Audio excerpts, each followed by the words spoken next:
co-host.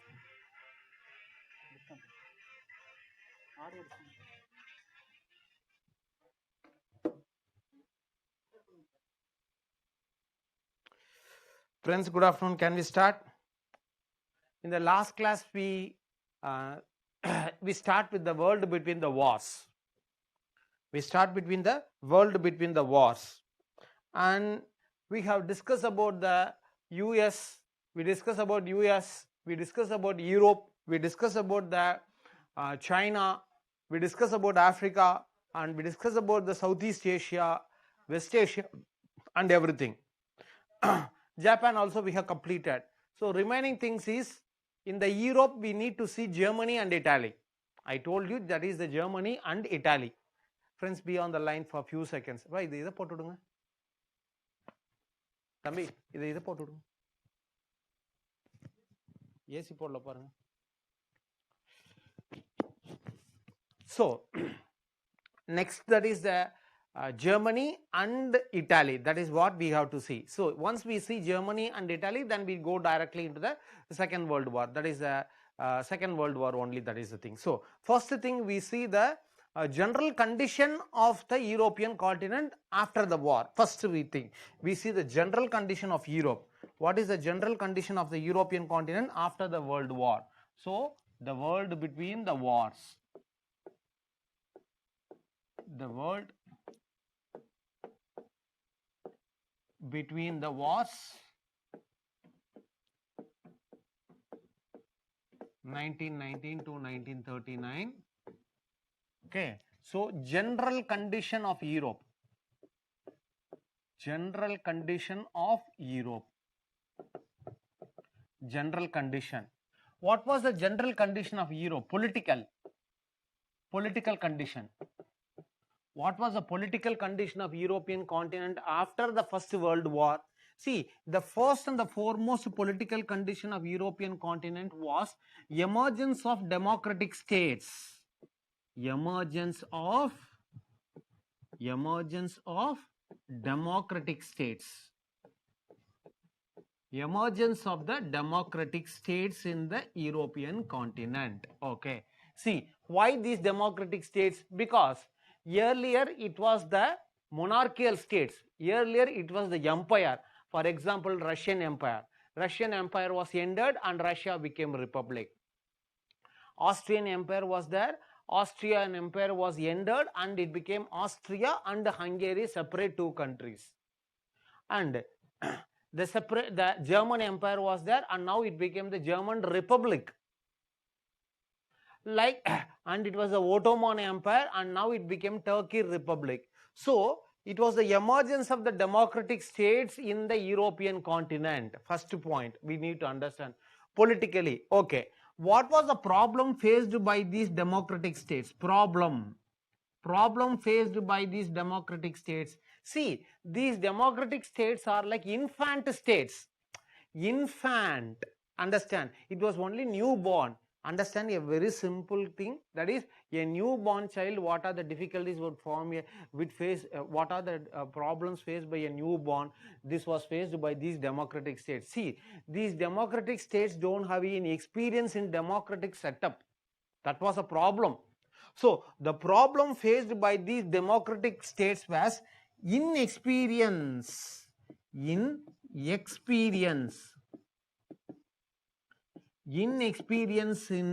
democratic setup.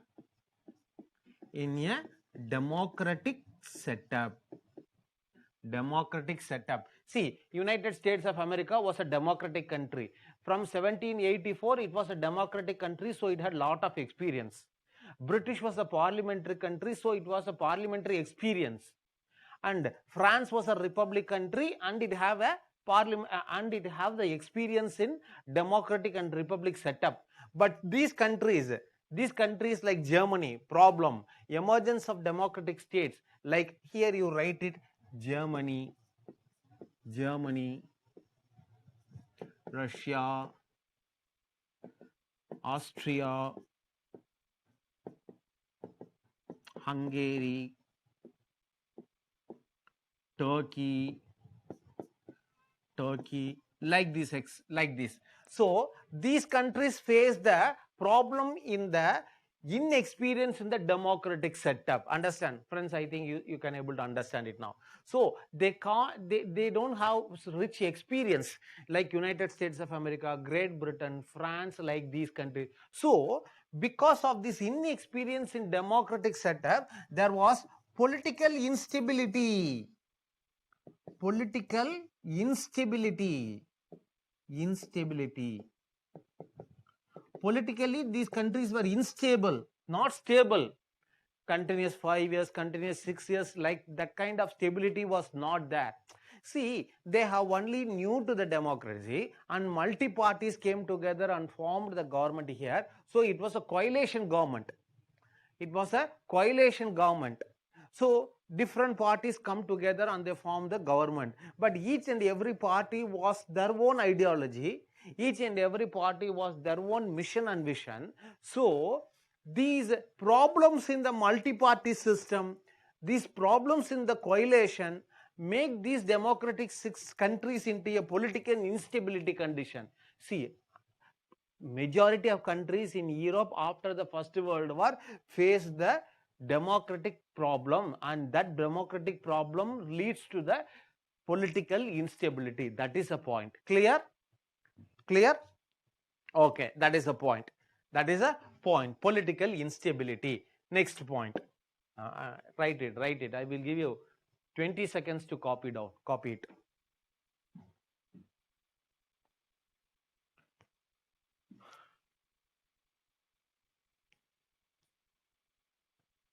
Can we move to the next one? Yes. Next one. Emergence of new states.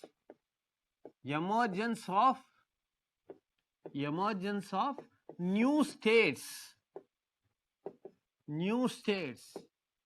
Many new states were emerged based on ethnic lines. Ethnic or linguistic lines.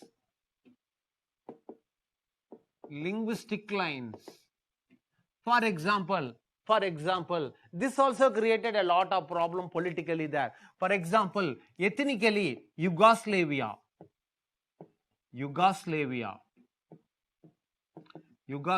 for Slav people. Linguistic lines, based on the linguistic language sign, Romanian people, Romania. Hungarian people, Hungary.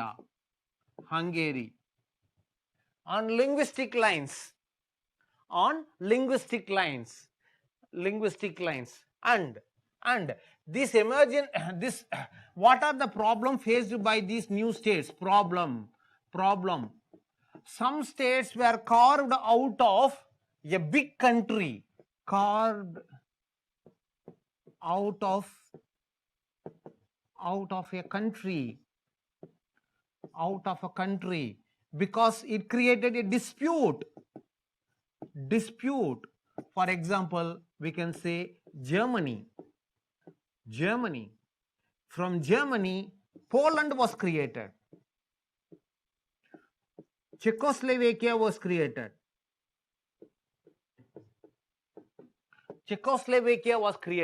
See, many new states were emerged in the European continent, but those emerged states were based on linguistic line something, and some were on the ethnic line. Ethnic means based on the race, that is the people's ethnicity. That was Slav population have a Yugoslavia.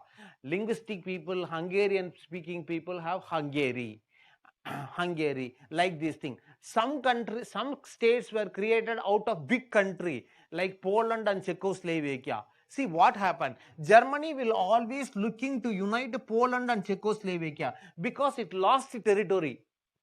Out of its territory only the new states were created. So these were going to create a problem in the future. So these emergence of new states were not going to be existed for a very long period of time. What happened? Poland was invaded by Germany. Czechoslovakia was annexed by Hitler. So these things have created a problem in the European continent continuously. Border dispute. See, Germany, Poland, Czechoslovakia, these face the border dispute. border dispute,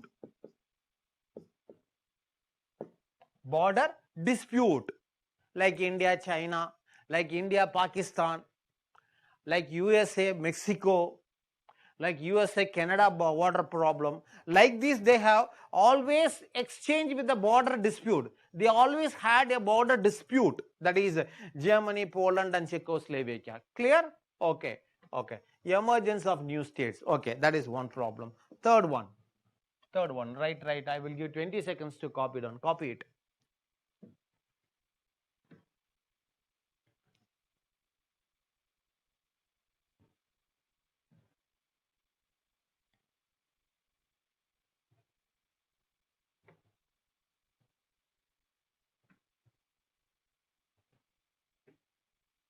Next one. Third one. Emergence of fascist regimes, fascist ideologies. Emergence of fascist ideologies. Why these fascist ideologies were emerged? Because reason. What was the reason for the emergence of the fascist ideologies? Understand, these fascist ideologies were nothing but the extreme right wing political party. Extreme right wing political party. Extreme right-wing political party. Emergence of a fascist ideologies,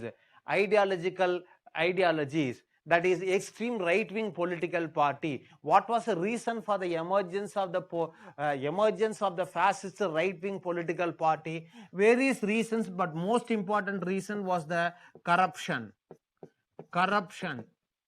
Next one, economic problem or economic crisis. The economic crisis of 1929-30, Great Global Depression. I write short form here, GGD. I write a short form here, GGD. GGD is nothing but Great Global Economic Depression. Understand? Great Global Economic Depression. That is what we call it as Great Global Depression. Economic crisis. This economic crisis of corruption, reason one is corruption and the economic crisis, and also you can write it the political instability. The political instability, we saw the first point, political instability, na? That point you included here also. Political instability. So the continuous political instability and the corruption and the economic crisis, all these were the reasons for the emergence of the fascist ideologies. These fascist ideologies are emerged in where? For example, Nazism in Germany, and fascism in Italy. Okay, understand. I will tell you what is mean by fascism character. I will tell you next thing, that I will tell you later. Okay, fascist regime means what, I will tell you later. Nazism in Germany and fascism in Italy. Okay, fascism. And in the case of USSR,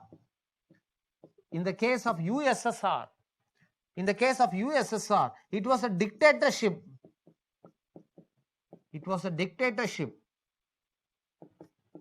Under Stalin. And in the case of Japan, it was a military regime. It was a military government, military regime. We saw that in the last class. So, emergence of fascist ideologies everywhere in the world. Slowly, the world is moving towards the fascism. Fascism means here right-wing political party. Emergence of the right-wing political party. In the right-wing political party, what was the thing? Extreme right-wing political party. Okay, extreme right-wing political party, not simply right-wing political party, extreme right-wing. That extreme right-wing was very, very extreme in their ideologies. That was the fascism, that was the Nazism, fascism, and one-party system and dictatorship in the case of in the USSR, and a military government that was in the case of the Japan. So this is where the world was moving towards the fascist ideology. Moving towards the fascist ideology. Very good. We don't have any doubt so far. Okay, very good. So these were the three political problems, general condition of the European continent, political problems that face the European continent after the First World War. What was the economic next one? Economic. What was the economic condition? Economic. What was the economic condition of the European continent after the First World War? Generally, the European continent faced the economic crisis. European continent faced the economic crisis. What was the economic crisis faced by the European continent after the First World War? First one was inflation. Inflation. Inflation, you know, price rise in goods. Price rise in goods. The prices of the goods is keep on increasing. That is what we called it as the inflation. Inflation is one thing, and the another one is unemployment. Unemployment. The keep on rising unemployment. The unemployment problem was keep on increasing. Unemployment problem was keep on increasing. Why unemployment problem? See, there was no any employment opportunity after the First World War. Example, I will tell you. There is one industry is running there. There is one industry running before the First World War. During the time of the First World War, that industry was completely bombarded by an enemy country, and the machines were completely destroyed, and the buildings were destroyed. Where they can establish the industry after the war? And that industry employed thousands of workers. Now these 1,000 workers become jobless. Now once again the people they become unemployed. They became unemployed because of this one. So that is how the unemployment problem have increased. Unemployment problem have increased because of this one.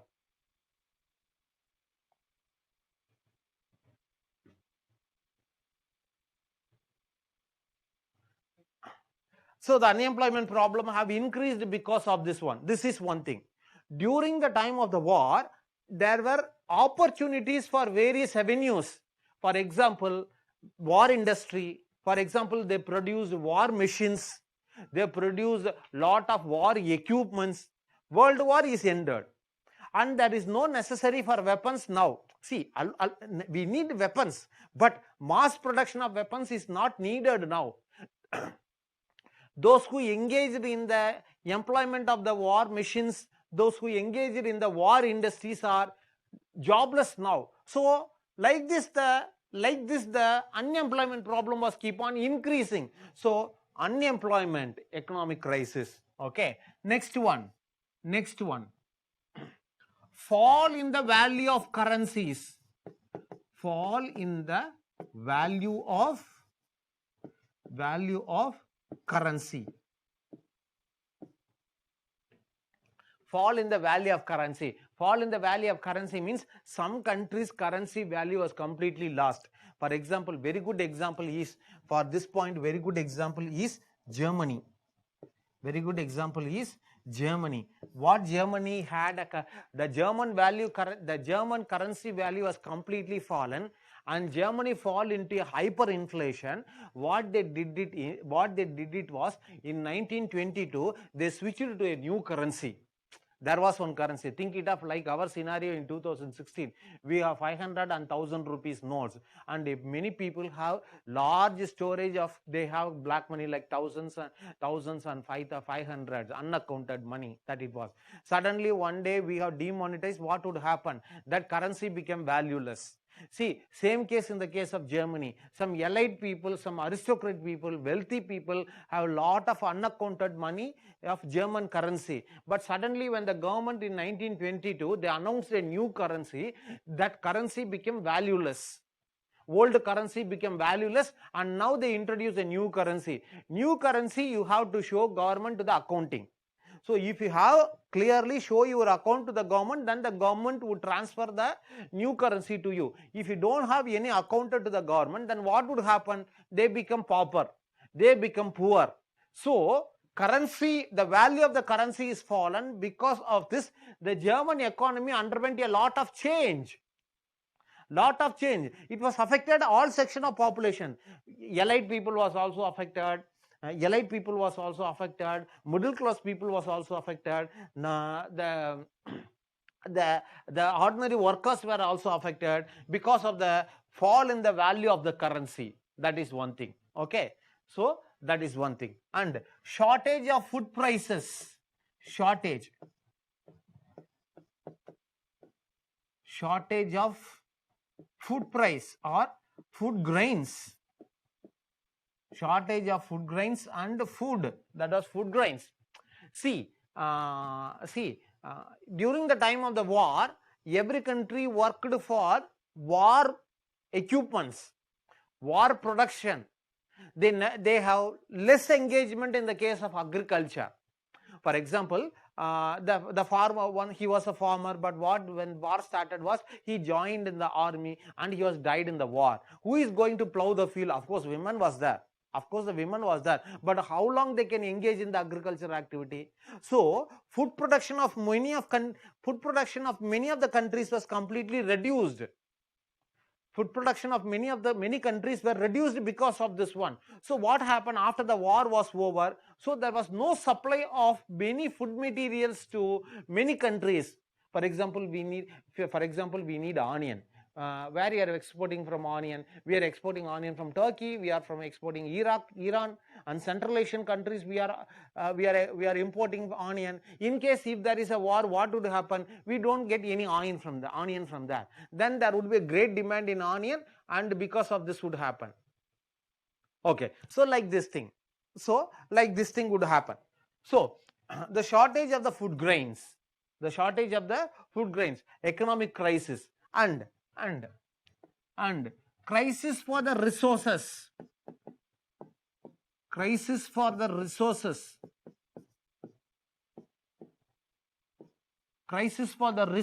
Like iron and coal. In Germany, for example, this point is particularly for Germany. We see that also during the time of Germany. Okay, leave this thing. We leave the point. We see this point during the time of Germany, not now. We leave this point. No problem. Okay, so the economic crisis: one, inflation; second one, unemployment; third one, fall in the value of currency; and the fourth one, shortage of food grains. The shortage of the food grains. These are the economic crisis, general economic condition. Okay. Next one. What was the social condition? General social condition of European continent. General social condition of the European continent. See, the first most social problem faced by the countries was population increase. So there was an increase in the population in most of the countries after the First World War. Many people were died. So they need extra hand to work for the economy. So automatically, when the war was over and there was an increase in the population. So after the war was over, there was a sudden surge in the increase of the population. That is in 1921-22. There is a many increase in the population rate. Okay, I will connect this problem while speaking with the Germany. Okay, and migration problem.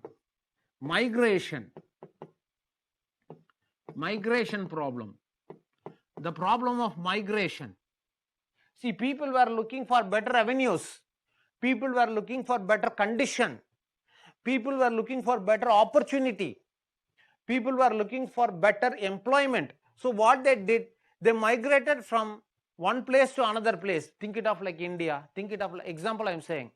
Example. See, during the time of COVID-19, what the people did, the North Indian people have migrated to their home country, and now they are return migration, reverse migration is happening there. Like that, the people looking for better opportunity, better employment, better living condition, migrating to the where there is available, where that was available. So like that, the people are migrating from place to place. So the migration issue became one of the many problem. Became one of the problem for the European countries after the First World War, migration problem. The third one, after migration, this is another great problem, was a refugee crisis. Refugees problem, refugees crisis. Refugees means people belonging to one country, settled in another country, or migrated to another country during the time of war. For example, in France, when France was engaged in the war, the family were completely migrated to some other country in Spain, and they have sheltered there in Spain, and now they are refugees of Spain.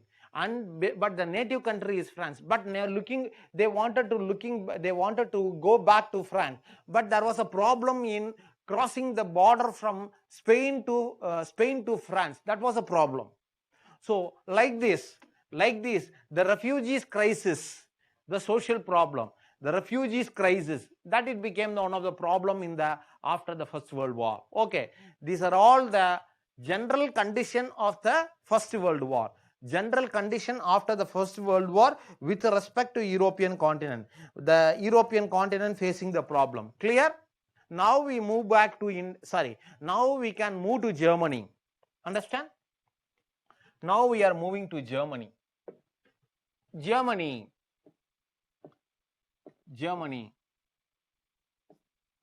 What was happened in Germany? 1914. I will start with the World War I. 1914, 1918. It was ruled by the emperor. So, not 1914. Why we have to exactly to say? It was ruled by the emperor. From 1871, we can take it. 1871, 1918. It was ruled by emperor, and it was defeated in the World War. 1918. It became republic. So it was the end of the monarchy and it became republic. What was the name of the Republic of Germany? The name of the Republic of Germany was Republic of Weimar.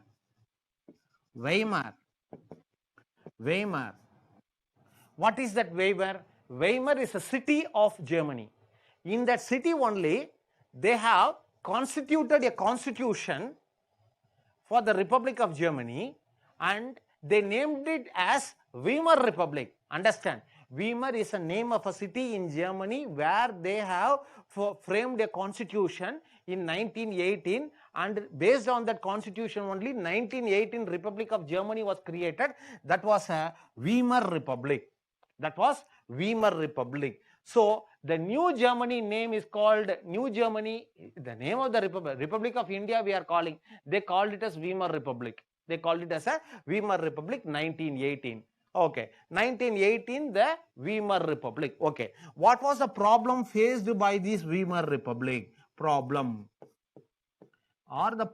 faced by this Weimar Republic, same thing what we saw. See, this Weimar Republic was a coalition government. Coalition government means, you know what is the meaning of the coalition. Friends, you know what is the meaning of the coalition? What is mean by coalition? What is mean by coalition? Friends, what is mean by coalition? Respond something. What is mean by coalition? Two or more parties. Yes, very good. Coalition means 2 or 3 parties or something, more than 2. More than 2, that is what we call as a coalition. So it was a coalition government. So this coalition government have no experience. No experience. No experience. This coalition government don't have any experience in what? In experience in running the Republic of Germany.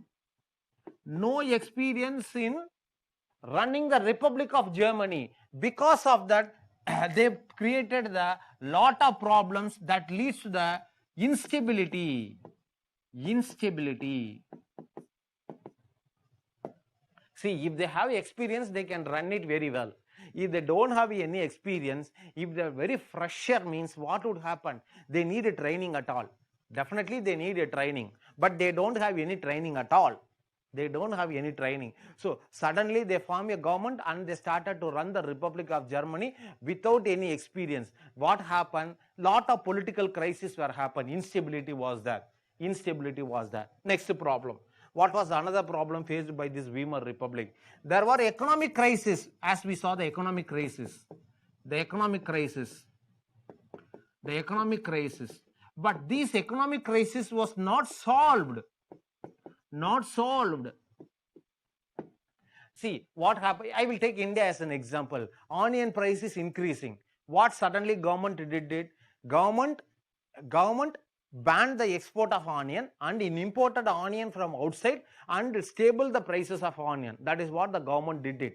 See, if the government never take any regulation, or if the government never take any step, means what would happen? The onion prices would keep on increasing. You know, very good experience in India.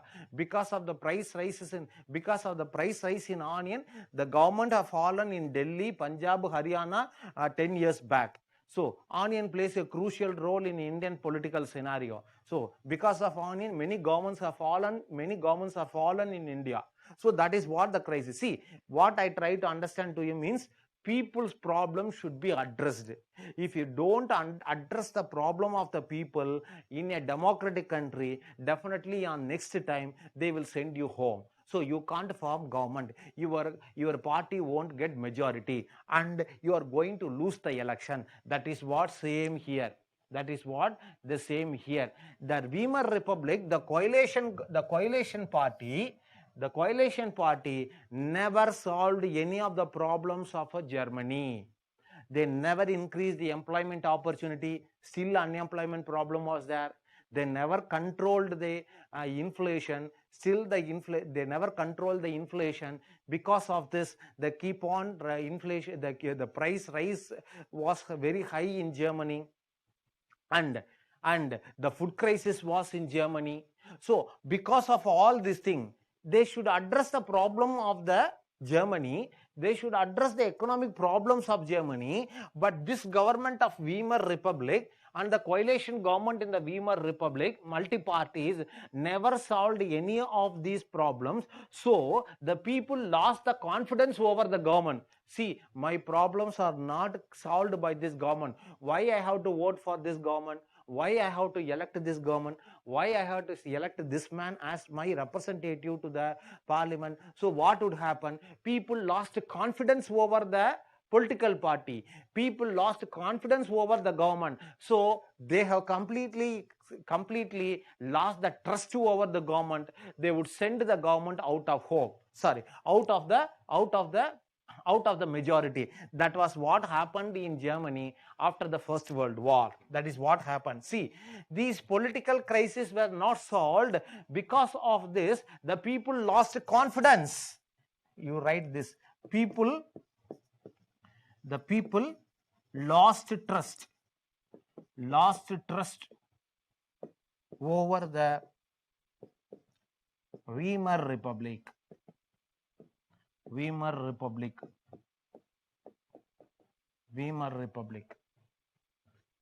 the Weimar Republic. That is one problem. What is another problem? What was another problem? The people saw the Treaty of Versailles. The Treaty of Versailles as a humiliating treaty. Who signed this Treaty of Versailles? Is it was signed by the emperor? No, it was not signed by the emperor. It was signed by this Weimar Republic only. So the people hated this Weimar Republic. This is reason for everything. They blamed the Weimar Republic. They blamed the Weimar Republic because they found that the Weimar Republic was responsible for signing the humiliation treaty of Versailles. So the Weimar Republic faced the problem like signing the Treaty of Versailles. So the people always saw the Weimar Republic as a humiliation one. So as a evil one, like a villain, like a villain. In our language, if you want to say, they wanted to say it as a that's like a villain. That's like a villain. So that was the Treaty of Versailles. Treaty of Versailles. This is what happened. And another problem. I will switch to the next page. The problem. Still we are continuing with the problems. What are the other problems faced by Germany? The problems that was faced by Germany, another problem was unemployment. Unemployment. Especially I have taken this point as unemployment. Why this unemployment was there? Why this unemployment was there in Germany after the First World War? I told you, under the Treaty of Versailles, they have taken Alsace and Lorraine coal mine and Saar coal mine. They have taken the iron and coal mine. Who taken these iron and coal mine? France has taken the coal and iron mine. Then how Germany is going to get supply of iron and coal for its industries? So coal and iron supply to German industries was completely reduced. I will show the picture. Then you can able to understand it. Very long back we have discussed that point. So you cannot able to bring to memory now. Bring it to your memory. Let me to remind you.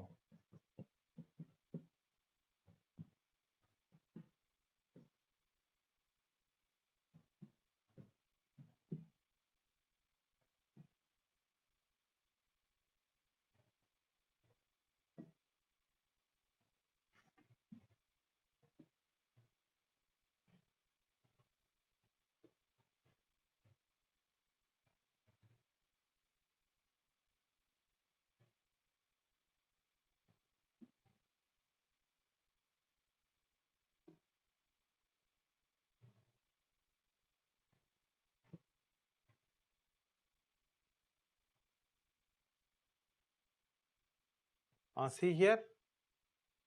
See here. This is Alsace and Lorraine. This is Alsace and Lorraine. This is the richest iron and coal mine of Germany. And who got this iron and coal mine? This was got to France. From here only the German industries got the iron and coal. From here only all the German industries got the iron and coal supply. So what would happen? So the iron and coal supply from this mine is going to stop here. So German industries are going to suffocate of supply of iron and coal. Reduce the iron and coal. That what would happen? See, iron and coal is a basic material resources for running an industry. If there is a shortfall of iron and coal supply, then what would happen? You cannot run the industry. If there is no industry, what would happen? Your industrial production would be limited. If your industrial production is limited, what would happen? Your GDP is reduced. So economy would weaken. So that is what happened there in the case of Germany. See, the miners who worked in iron and coal industries are completely jobless. Completely jobless. So they are not going to work there. So unemployment increased. So many industries were closed down, connected this one, if it hit one thing, it hit another one. It is like a chain reaction. It is like a chain reaction. It was like a chain reaction. So because of this, there was an unemployment problem in Germany. There was a unemployment problem in Germany in connected with the Alsace and Lorraine, you write. Alsace and Lorraine.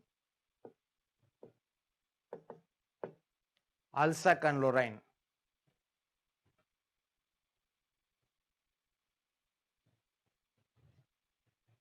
Okay. So all these problems were not solved by Weimar Republic. all these were not solved by the, all these problems were not solved by the Weimar Republic. Because of this, what happened? Because of this what happened? And these leads to the emergence of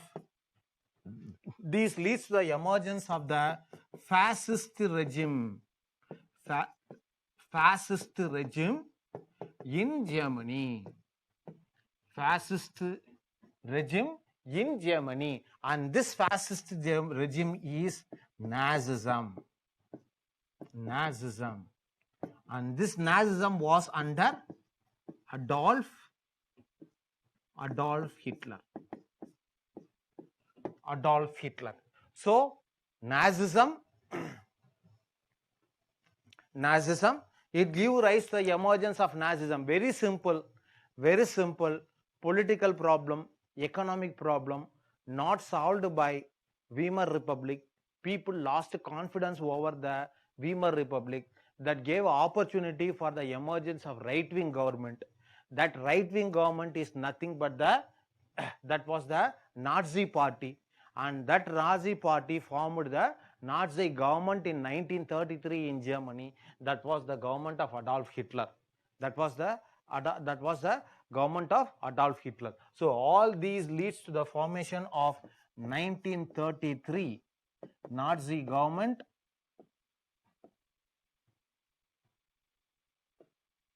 Nazi government, and Hitler became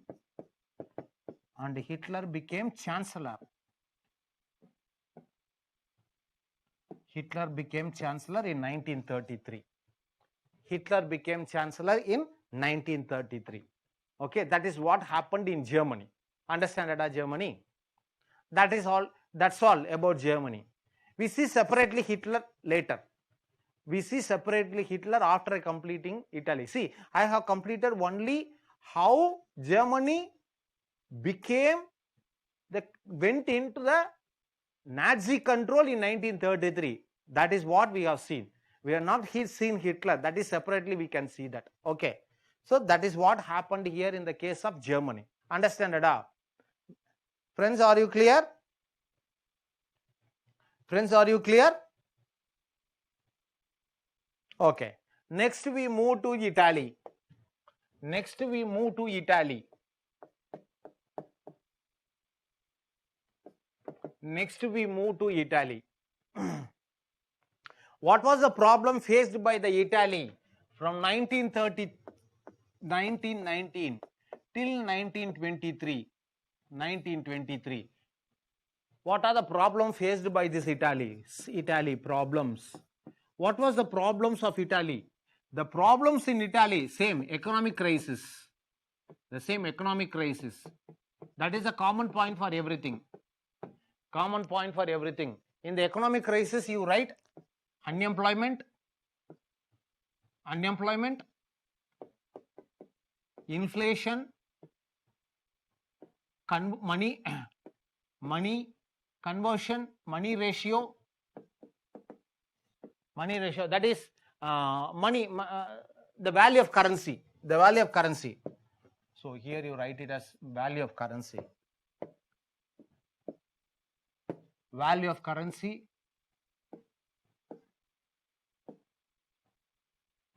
Value of currency.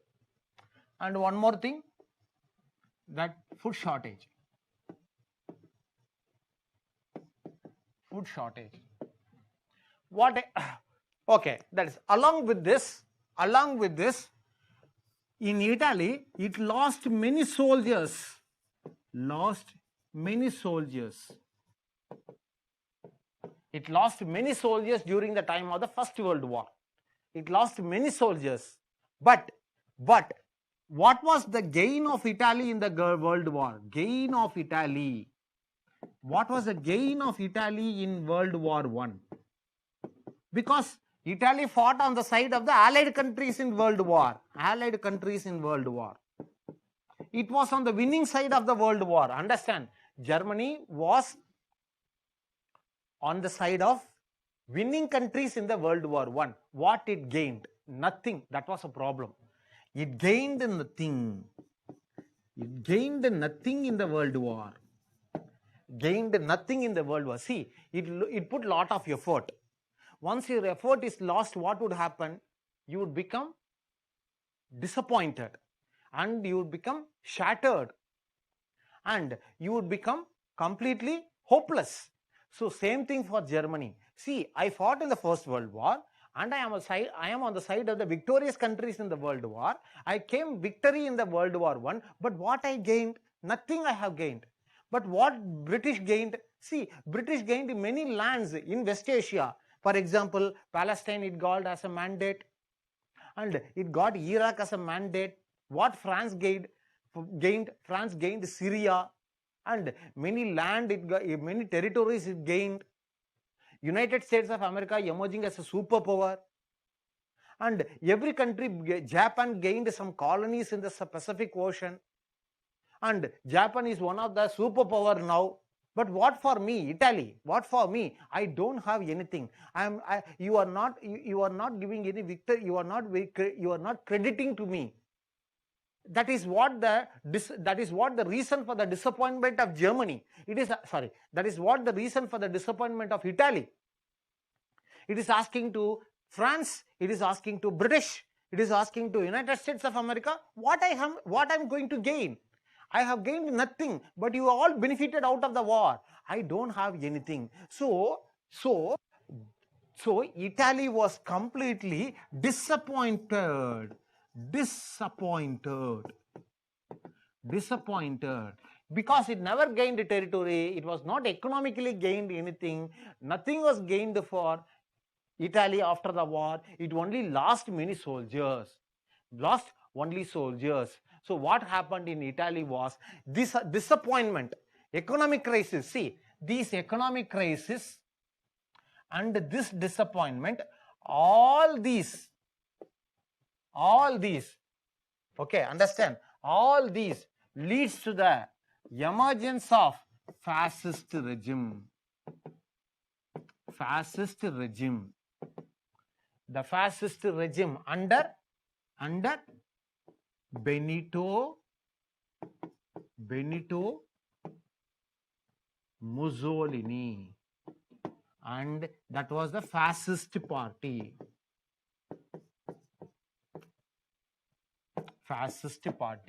So it leads to the emergence of the fascist regime in Italy under Benito Mussolini with the party name that was called Fascist Party. So the economic crisis and the disappointment of Italy in the First World War, not able to get any benefit out of the First World War, deeply disappointed Italy, and this created a crisis there in Italy, and that leads to the formation of the emergence of fascist regime in Italy under Benito Mussolini. That was party called Fascisto Party. That is the fascist party. So Italy and Germany was under fascist regime.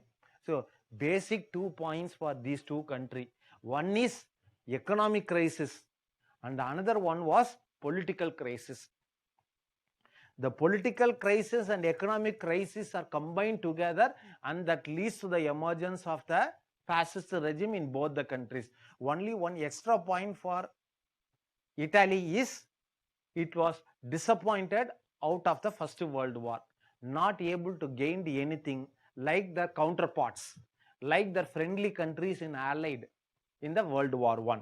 Because of this, in both the countries, emergence of fascist regime, that is dictatorship form of the government. So Italy and Germany is in the road path of dictatorship. That's all.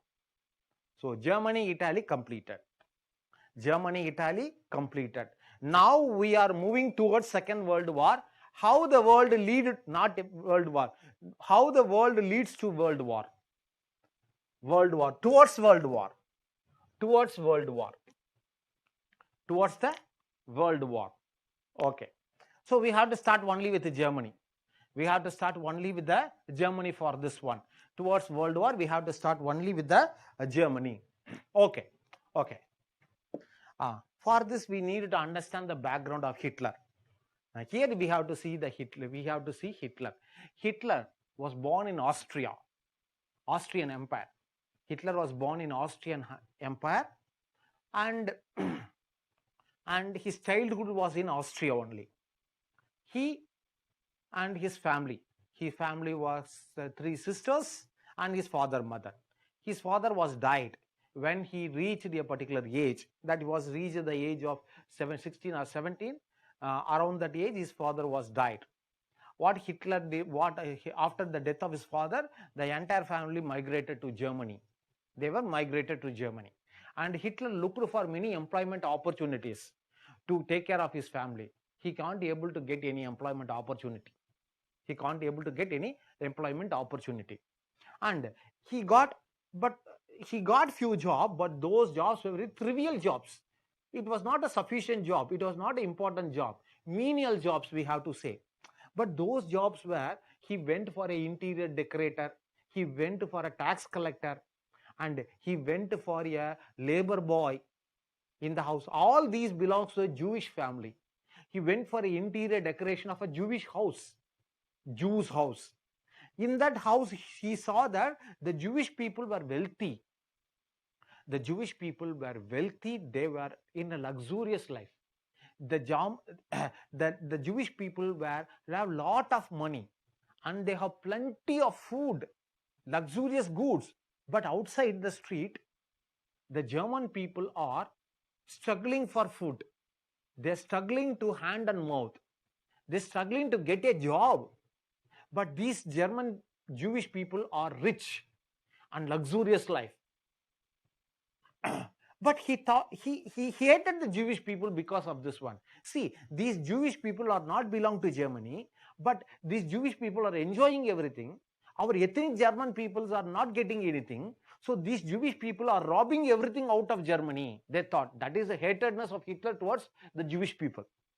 That is what the hatredness of the Hitler towards the Jewish people. That's why he hated.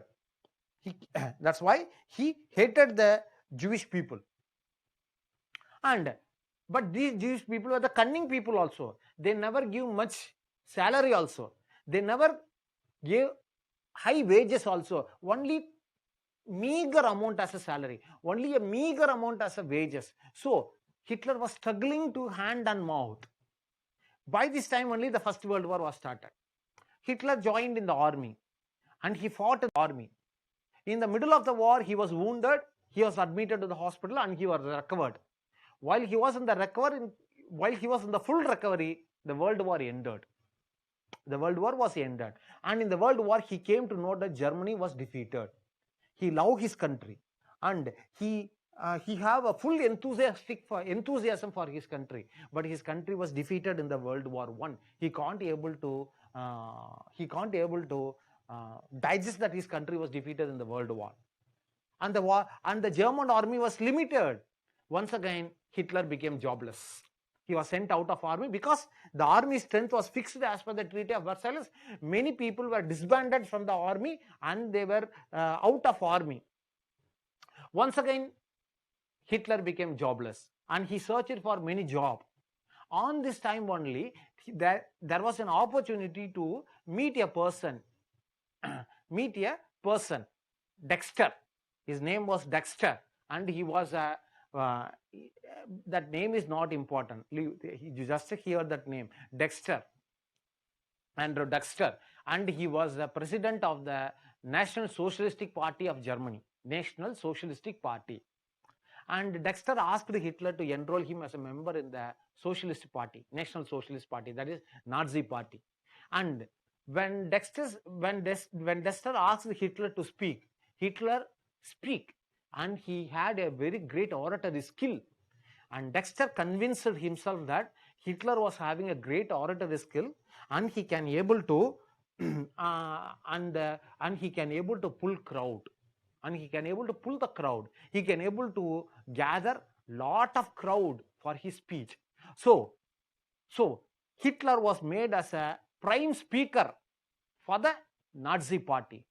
When he speaks, he can able to pull the crowd to the meeting.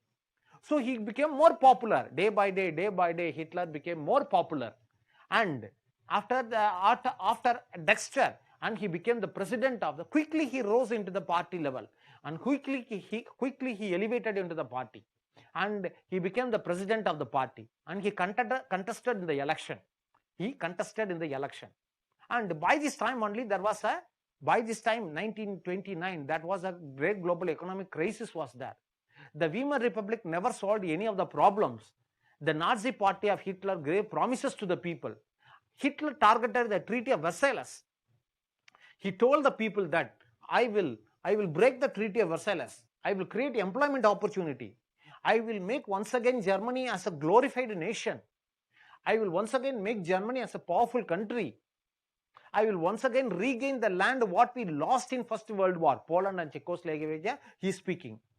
So he gave confidence to the people, and he promised to the people of regaining the land, regaining the job, regaining the glory of Germany. And once again he told to the people that I will break the Treaty of Versailles. That is what the people wanted. Now an alternative for this, what? An alternative for Weimar Republic, that is a coalition party. The people voted for Nazi party, and the Nazi party became the majority of the party in the 1933 election. That's how Hitler became Chancellor of Germany in 1933. That is where we have to start. So whatever the thing I told till now, that is from Hitler to till now, that is the background of Hitler. I forgot to say one thing about Hitler. Okay. What I forgot to say, why in the middle of night, after the World War, while he was jobless, he was arrested by the police, arrested and sent to jail because he criticized the Weimar Republic. For that only he was arrested. In the jail only he wrote his thought, how Germany should be in future, and how the German people should be in the future. What is the vision of Germany, mission of Germany? That is what we call the autobiography of Hitler. That is what we called it as a Mein Kampf book. That is what we called it as a Mein Kampf. Okay. So these are all the background for our understanding. There is no examination point of view here. Understand? Okay. So now whatever the thing I am going to tell, that is considered to be the examination point of view. Clear? Okay. Some questions are here. How Jews were very rich at the time? See, who is that asking such a question? See, historically the Jewish people are the richest people in the world. The Jewish people are the richest people in the history. They were migrated to all over the place, and they took various kind of opportunities. They were the excellent traders, they were the bankers, and they were the excellent merchants. They were the excellent industrialists, like this. They were the excellent bureaucrats. So the Jewish people are the people were the wealthiest people. See, the Jewish people are migrated all over the world. They settled in US, France, Spain, Germany, France, Russia, and even they are in India. In northeast of India and Maharashtra, we have many Jewish settlements are there. Many Jewish people are there.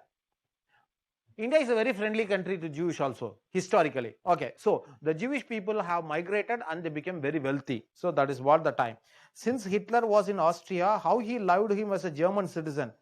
Sir, since Hitler was an Austrian, how he loved him as a German citizen. What is your question? I think so you need to rephrase your question. Who is the name of the person? Asiatic cheetah. Oh my God. You have named it as a Asiatic cheetah. Okay, very good. Good. Your good nickname. That is the thing. Your not nickname. Sorry. That's your SIA identification name. Since Hitler was an Austrian, how he loved as a German citizen. That is what I told you, the Holy Roman Empire. The Austrian Empire, the majority of the people in the Austrian Empire speak what kind of language? German only. They were the Germans only. They were the ethnic Germans only. One of the family which speak German language in Austrian Empire was Hitler family. So that's why he loved Germany, because he always thought him as even though he was in Austria, because of his ethnic linguistic background of German language, and he always loved Germany. Okay, that's what is the reason behind that. Okay, so Hitler became 1933. Hitler became Chancellor of Germany. Hitler became Chancellor of Germany. Hitler became Chancellor of Germany. First thing. Next, 1934. 1934. He signed Non-Aggression Pact. Non-Aggression Pact. Non-Aggression Pact with Poland. What is mean by this Non-Aggression Pact? Non-Aggression Pact means no invasion. No invasion. I will not invade in your country. I will not invade in your country. That is what? That is what? One people have given another question. Sir, what is Chancellor position? Oh my God. Oh, Chancellor is nothing but, in India we are having President and Prime Minister. We are having President and Prime Minister. In Germany, our counterpart is same President and President. In India, we are having Prime Minister, but in Germany, they are having Chancellor. That's all. Think it up like our Prime Minister in Chancellor in Germany. That's all. Executive part of the government. Constitutional head is President. Government head is Prime Minister. Like that in Germany, constitutional head is President. Head of the government was Chancellor. He is the head of the government. He is the executive part of the government. Understand? Okay. So, Non-Aggression Pact with Poland. Non-Aggression Pact means what? No invasion. No more invasion. He will not invade in Poland.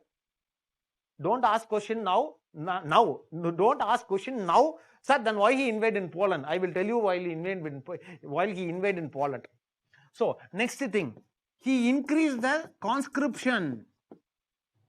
Not increased, announced for conscription. Sorry.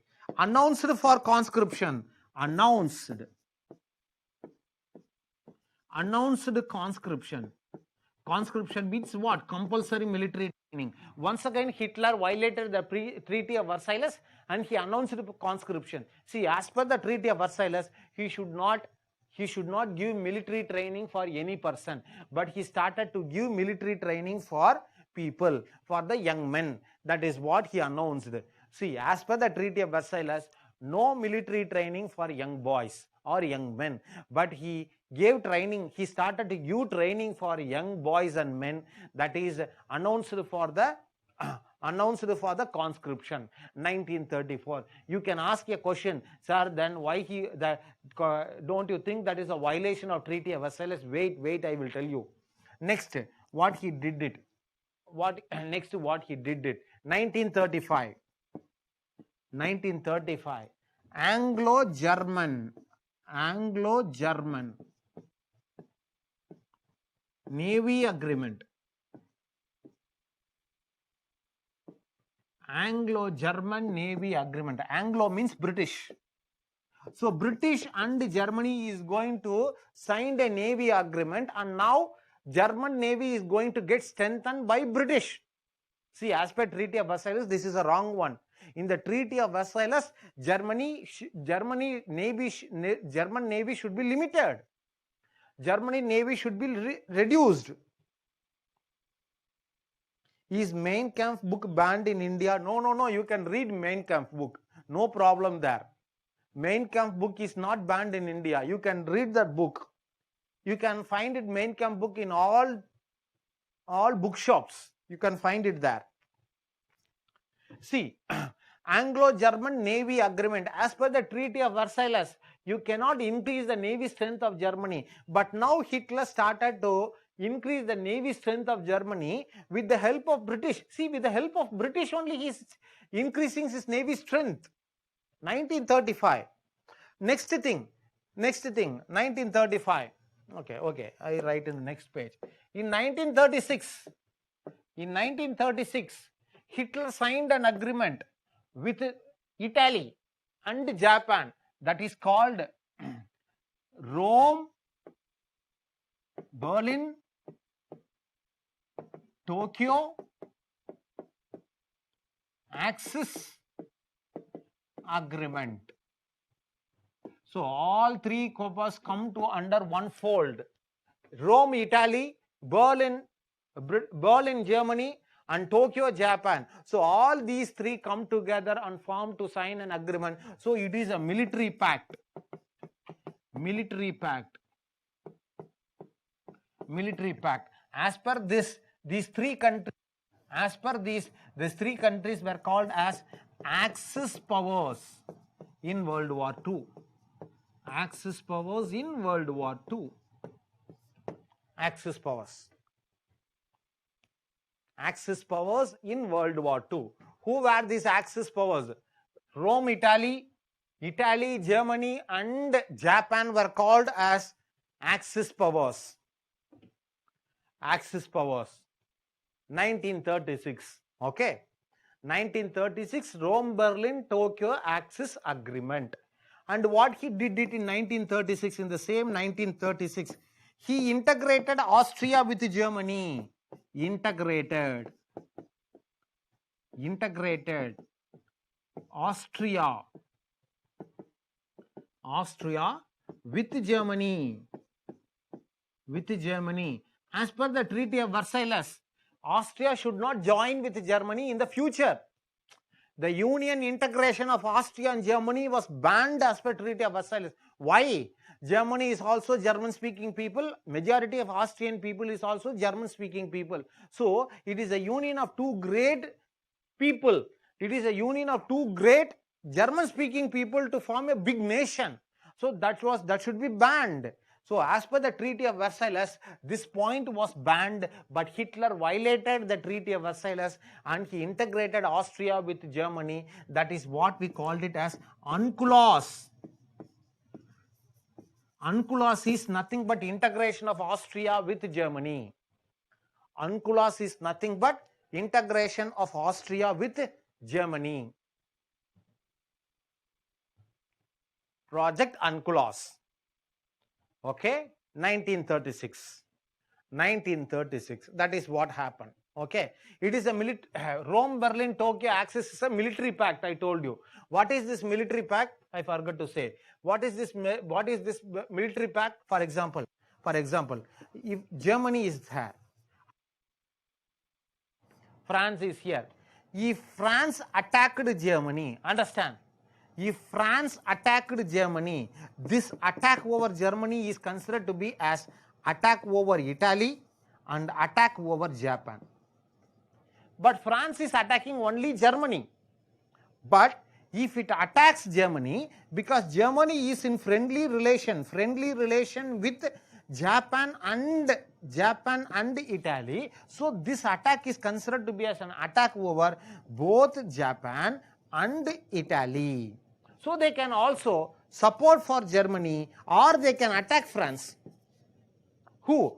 This Italy and Japan. So that is what a military agreement. If one country was attacked, all other two countries can also attack France. Understand? So that is what the military pact. 1938. Munich Agreement.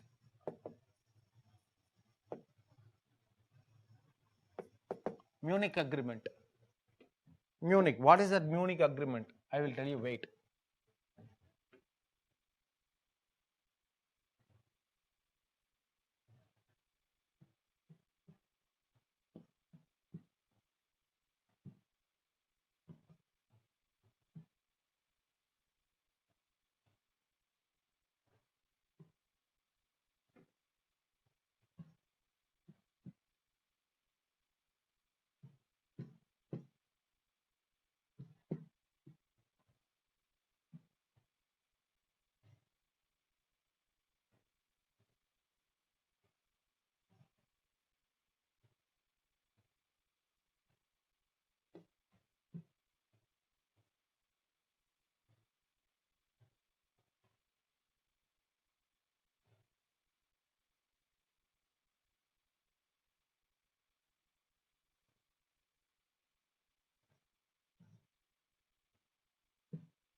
Okay. See, this is Czechoslovakia.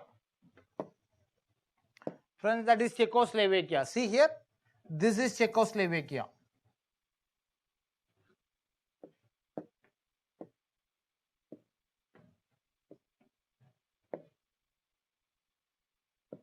That is Czechoslovakia. That is Czechoslovakia. See, this Czechoslovakia up to this part consists of Germans. Up to this part consists of the ethnic Germans are living here. Ethnic Germans are living here. Now Hitler in 1938 is claiming or asking for this ethnic Germans to be integrated with this German country.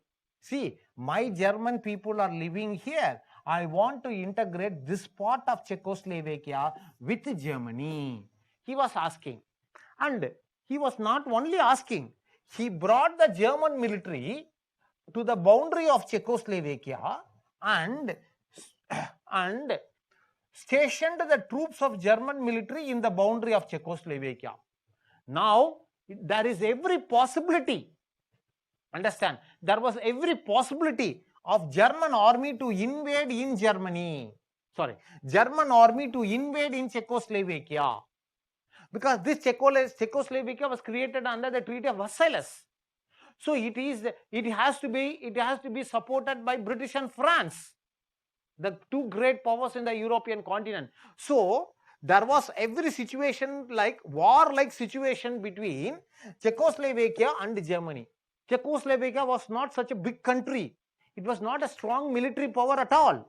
Definitely it is going to fall on for Germany if Germany invaded there.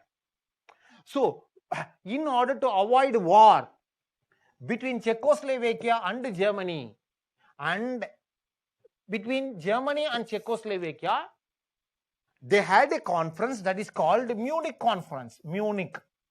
That is what we called it as a Munich Conference and Munich Agreement.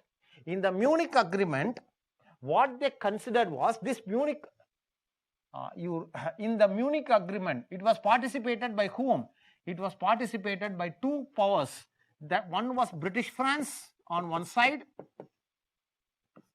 British France on one side, Italy and Germany on another side. Italy and Germany on another side. What was the agreement? What was the agreement? In that, at the end of the conference, they agreed to part of Czechoslovakia to integrate with Germany.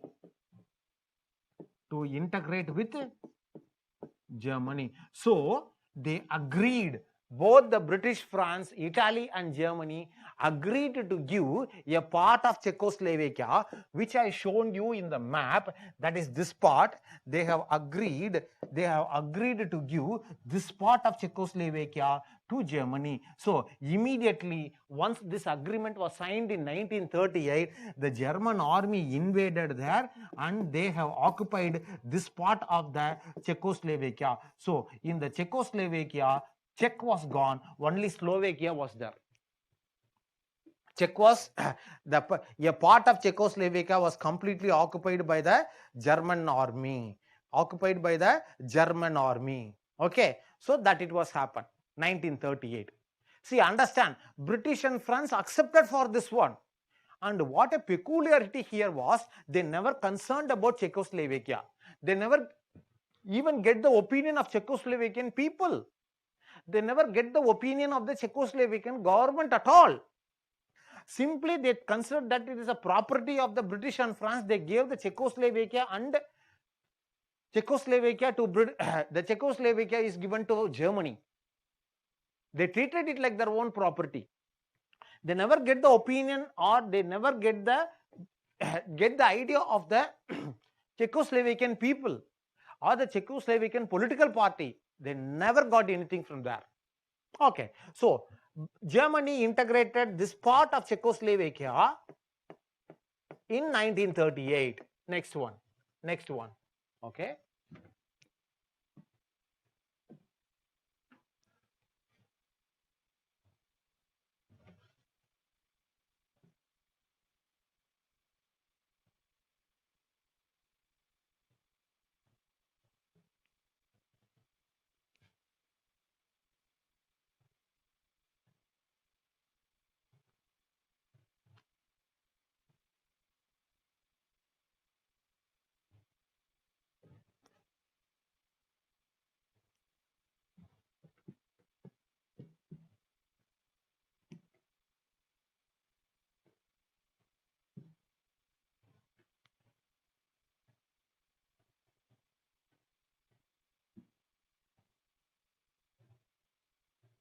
See here.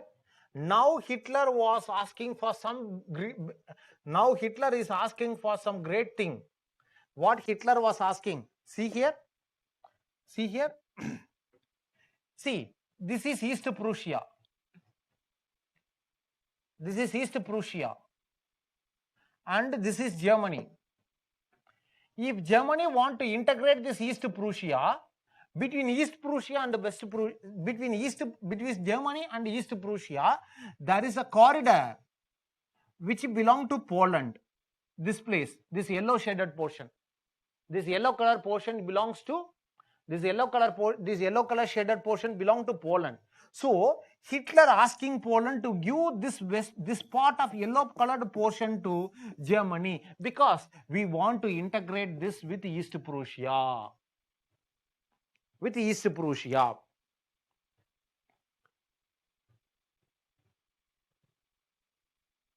Okay, so now Hitler was asking for this portion.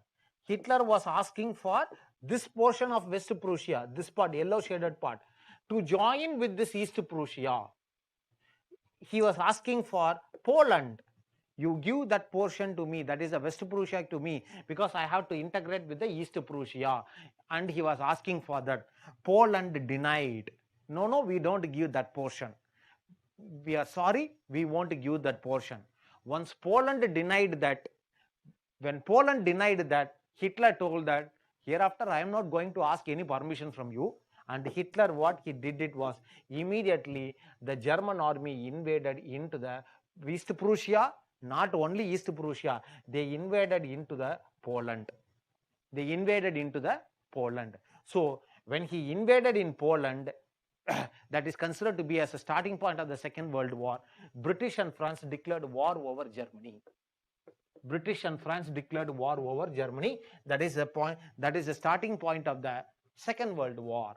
That is the starting point of the Second World War. I forgot to say one thing, friends, here.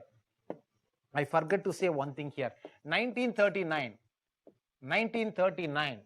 Non-aggression pact. Non-aggression pact. The non-aggression pact was signed by Germany and USSR.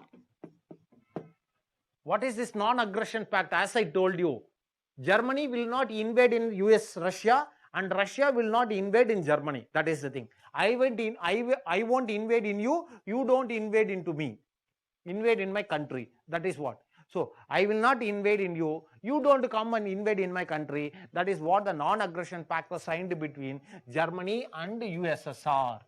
And another important presence in this aggression pact was, if Germany and USSR invade in Poland, if anyone invade in Poland, Poland should be shared between the two. Poland should be shared between the two. Shared between the two. Between the two. If either Germany invade or Russia invade, Poland should be divided between the two. If you go first, you give other half. If Russia, you go first. If you entered first, you give another half for me. So Poland should be divided between the two. Ultimately, that is what the point here. So when Germany invaded in Poland in 1939, after one day, Russia invaded on the other side. This is what, see here. When Germany invaded in this side of Poland, Russia invaded from the other side of Poland. That's all. Now they divided Poland between the two.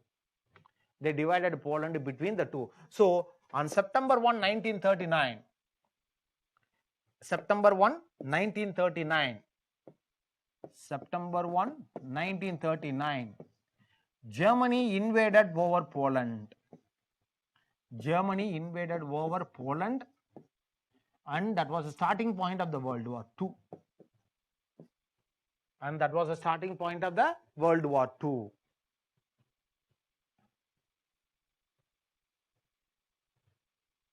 That was starting point of the World War II. Sir, when did Hitler ask Poland West Prussia? Sir, whether Czech Republic was under Czechoslovakia. Yes, Czech Republic. See, Czechoslovakia. Now, see, Czechoslovakia was one country. Now it is divided as a two country. Czech is one country, Slovakia is another country today. But earlier it was called Czechoslovakia. Understand? Sir, sir, when did Hitler ask Poland West Prussia? See, 1939. 1939. After signing this non-aggression pact, after signing this non-aggression pact with Russia, Hitler asked for the West Prussia to integrate with Germany because he wanted to integrate East Prussia. So he asked with Poland. When Poland denied, he invaded in Poland. That is what the Second World War started. Okay. Sir, it is 1939, 96 Germany invaded Poland. Sorry. I wrongly noted it. 1939. September 1, 1939, Germany invaded in Poland. That is what the World War II started. Okay. So, that is what the World War II is going to be started. So, the Second World War. We are moving to the Second World War.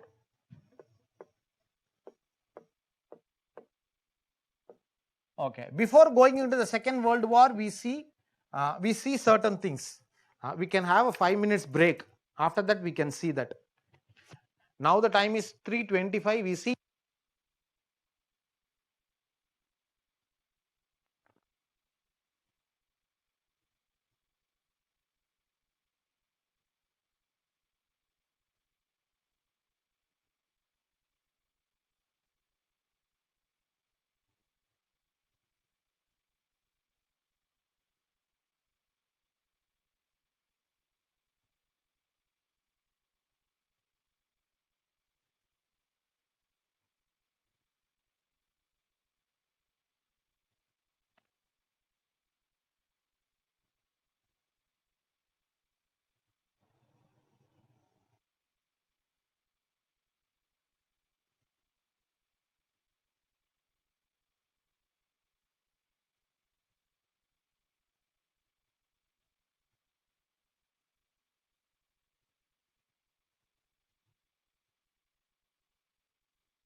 Yes, coming back.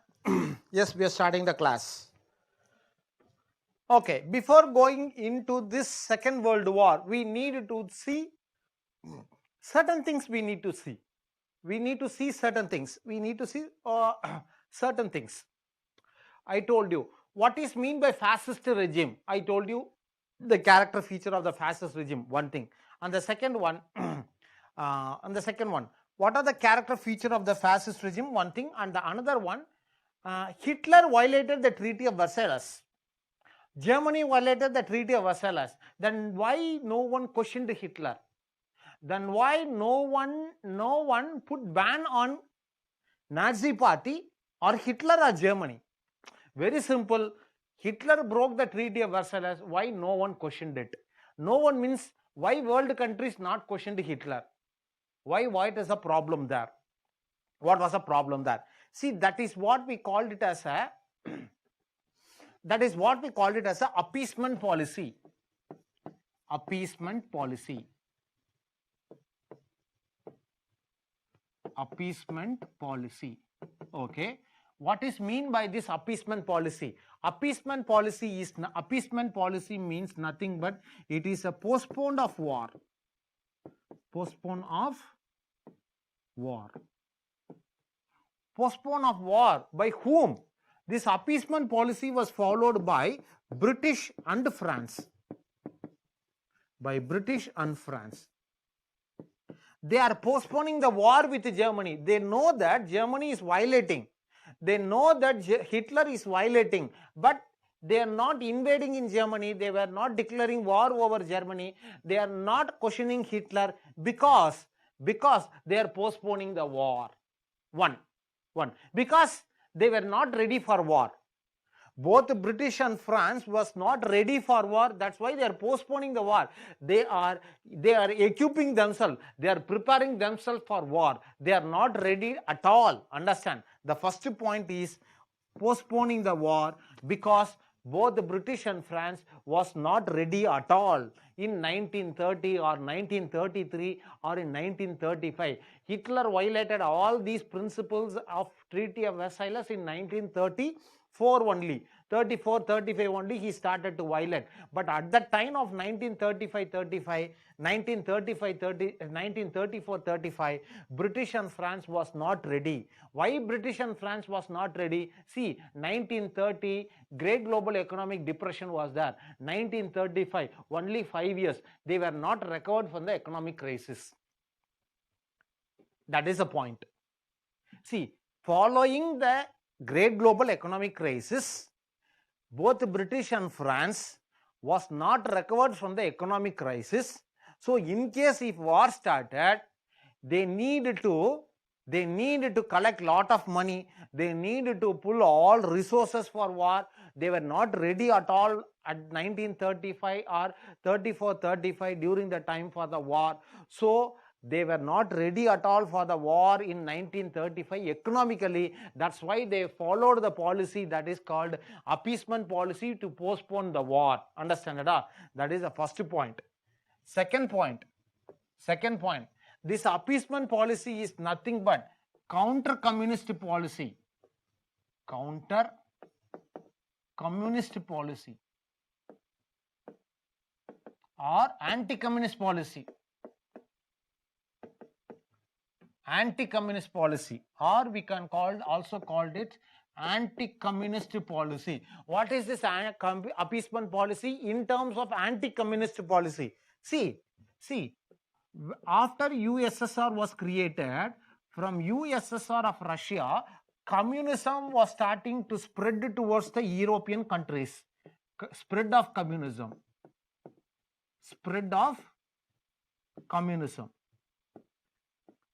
Communism was started to spread towards the European continent. If they wanted to counter the spread of communism, if they wanted to counter the spread of communism, they wanted a counter theory, a counter ideology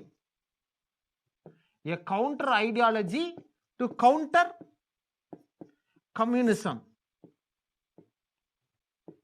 You take this ideology to counter communism, a counter ideology to counter the communism.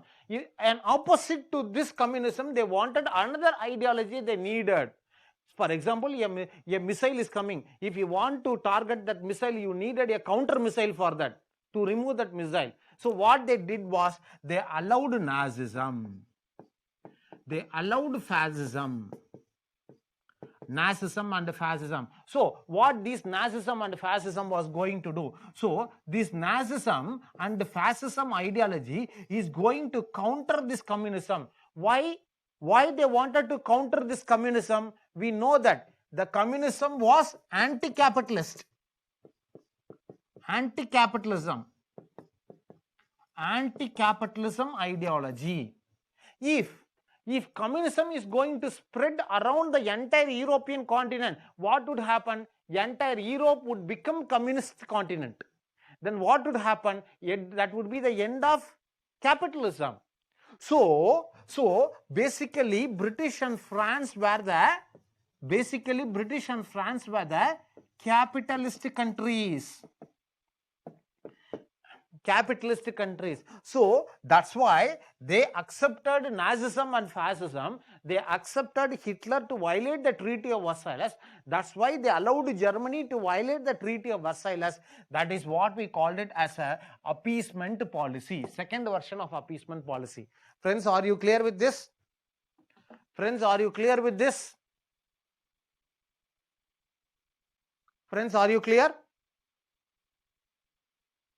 Clear? Okay. So anti-communist policy, appeasement policy. And primarily this appeasement policy was followed by whom? This appeasement policy was followed majorly by British. This is most popularized by British, and the British Prime Minister Neville Chamberlain. Neville Chamberlain. He was a British Prime Minister in 1930s. 1930s. Who popularized this policy of appeasement? Understand it? So appeasement policy was followed by British and France, but it was popularized majorly by British only, by its Prime Minister Neville Chamberlain. Neville Chamberlain. What is that appeasement policy? That appeasement policy is a postponing of a war and anti-communist policy. What is that anti-communist policy? To prevent the spread of communism in European continent, they ideologically needed another ideology to counter communism. So they found Nazism and fascism would counter communism. So that's why they allowed Hitler to violate the principles of Treaty of Versailles. They allowed Hitler to break the provisions of the Treaty of Versailles. So that is what we called it as a appeasement policy. Two sides of appeasement policy, that is clear. So that is what this is one. This is a UPSC question topic, appeasement policy. Understand it clearly. Okay. Next we are moving to the World War II. The World War II. The Second World War.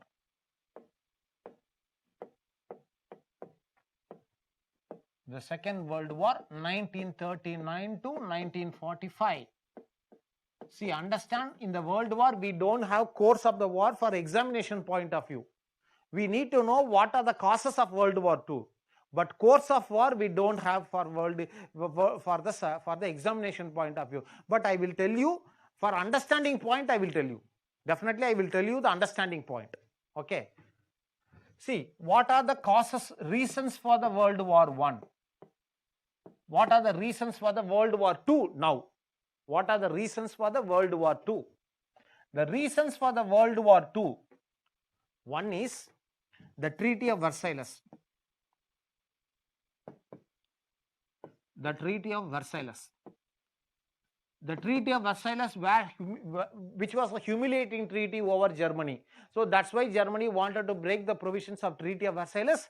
In the Treaty of Versailles only, it lost territory to Poland. So it wanted to integrate that. That is why it is considered to be as a starting point of the Second World War. Very simple point.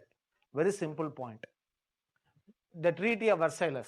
And next one, Hitler. How Hitler was responsible for the World War II? Hitler was responsible for the World War II because in his Mein Kampf, in his book Mein Kampf, he told about the ruling the world. So he had a dream of ruling the world. He had the dream of ruling the world. So he told everything that in the Mein Kampf book, in his autobiography. Clear? Okay. Next point. Lebensraum. What is that Lebensraum? Living space. Lebensraum means living space. Lebensraum means living space. You just copy down. I will show you the map. Lebensraum means living space. Lebensraum means living space. What is mean by this living space?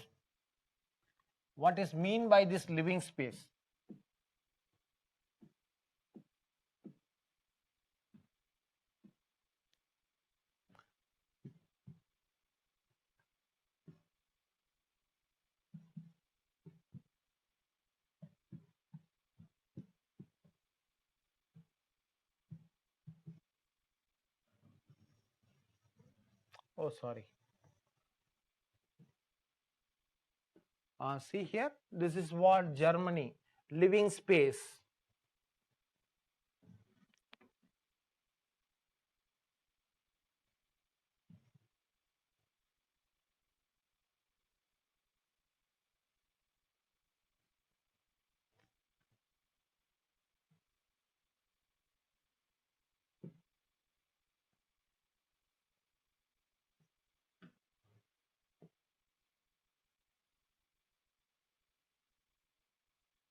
Okay, okay. So this is what we called it as a living space. I told you that German population was increasing. I told you that German population was increasing. So they needed to accommodate the growing German population to the nearby land, nearby territory. That's why they went for the Poland. That's why they went for Czechoslovakia. Very simple example I will give you. 1947, India got independence. The population of India was around, example, 30 crore. 30 crore. Now it is 2020. What is the population of India? 130 crore. We have increased 100 crores. See, our land is same. India land is same, but our population increase. How we are going to accommodate the growing population? Friends, can you able to understand what I am saying? Friends, are you understand what I am saying? Conceptually? Friends, are you understand what I am saying conceptually?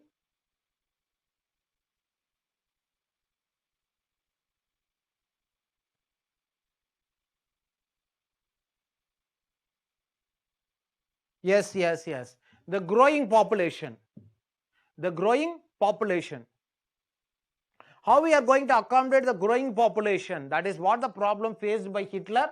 That is what the problem faced by Germany. German population increased manyfold after the First World War.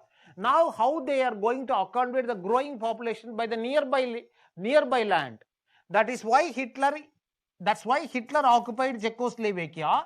That's why Hitler invaded into Poland and occupied Poland. So that is called the living space, the concept of Lebensraum. The concept of Lebensraum. This is one thing. See, that is what the Lebensraum concept. Lebensraum. See here, that is another map. I will show you that. That is invading into Poland. Not only Poland. In Russia also, Germany invaded for living space only.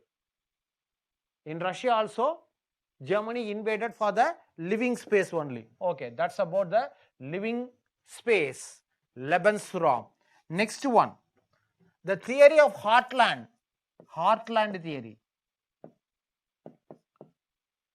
Heartland or rimland theory.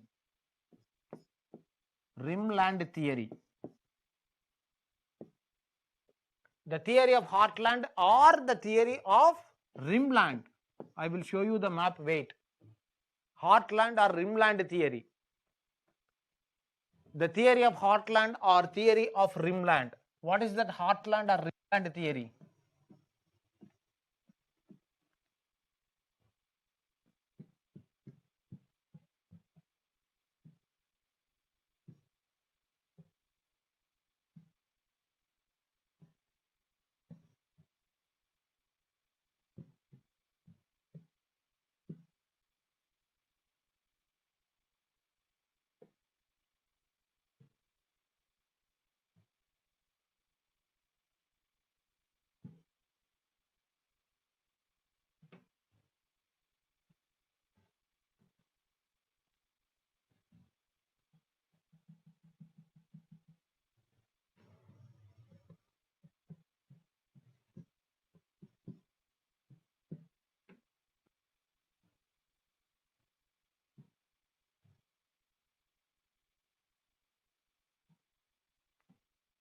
Okay.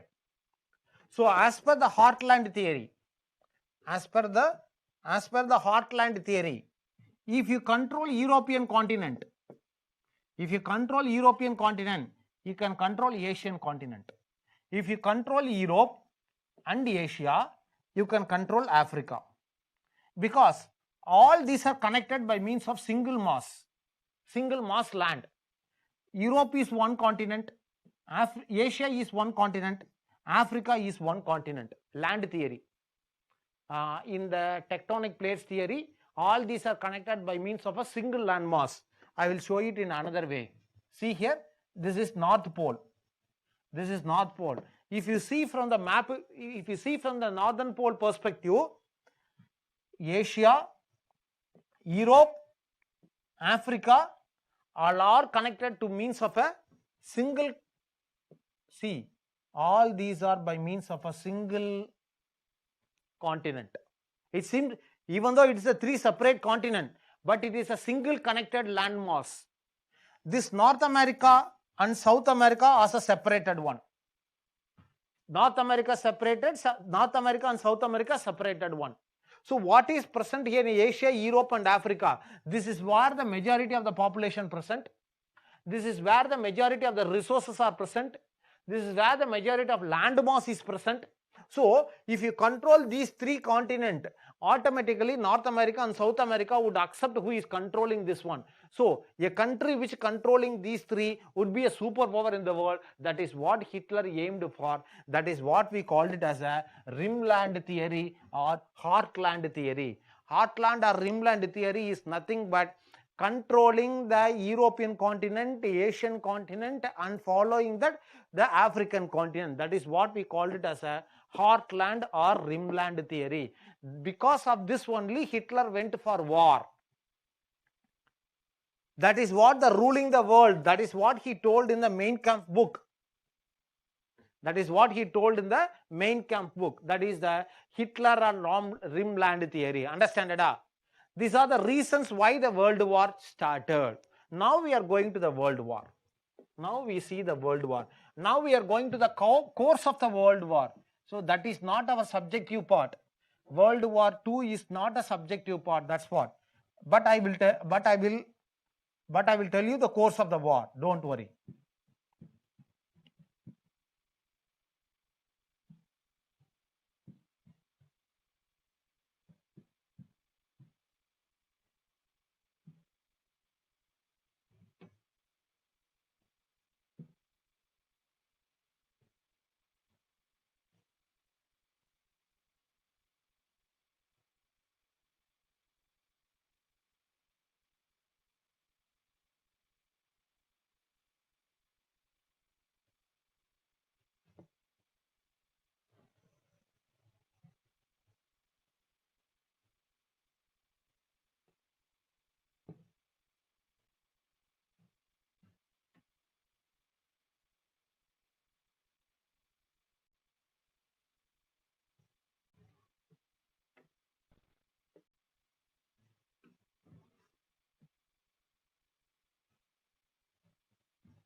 Okay. So this is what? The World War II, the map. The course of the war. Okay.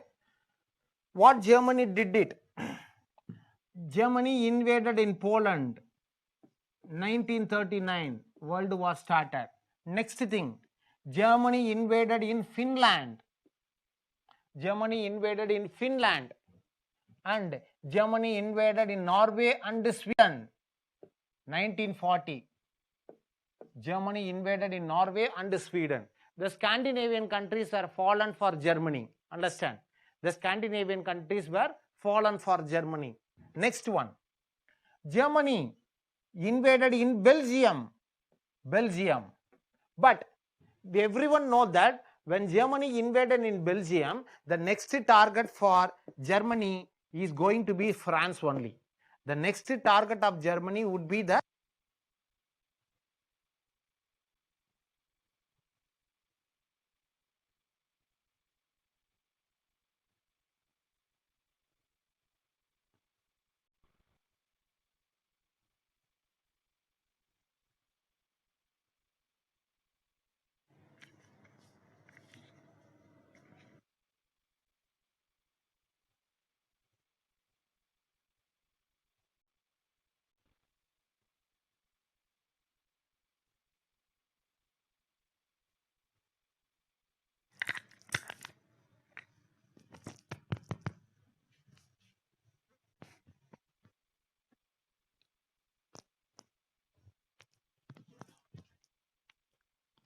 Yes, we are back.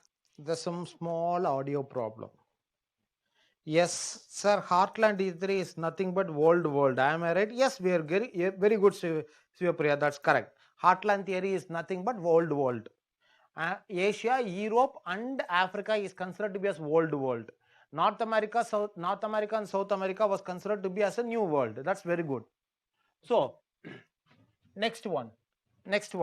What Hitler did, it was Hitler wanted to attack France. Hitler wanted to invade France, but before he invaded into France, what he asked was his another Axis power, Italy, to invade in France. So Italy invaded in France from the southern side.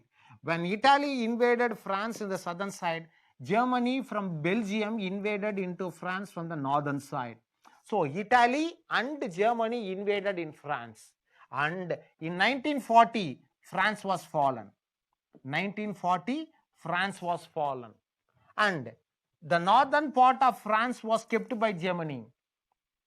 With the northern part of France, Germany bombarded over London city. That is, the fighter aircrafts of Germany flying all the way across the English Canal, and they were bombarding over the London cities, all major London cities. New Hampshire, Manchester, London, and Luxembourg, all these cities were bombarded by the German aircrafts continuously. 8 months they have bombarded, day and night, they keep on bombarding the London city. They are bombarding the major cities of Great Britain. And British was terrified because of this one. They were not prepared for the war. They know war is going to start, but they were not fully prepared for the war. They were terrified because of this German attack. They were devastated because of this German attack, but they were not demoralized. Understand? They were not demoralized. And Germans were continuously attacking the British aircraft, British navies, and it was attacking. But see, United States of America was not involved in the war. United States of America was isolated itself out of the war. It thought this war is between the European countries. It is isolating itself in the war. It is not involving in the war. Understand? USA is out of the war because the war is engaging here. And next one, 1940. Hitler next invaded in Yugoslavia. Next he invaded in Romania, 1941. He invaded in Bulgaria. Next he invaded in Latvia, Lithuania, and Estonia. 1940, all the Eastern European countries are fallen. Next Hitler started his grand project.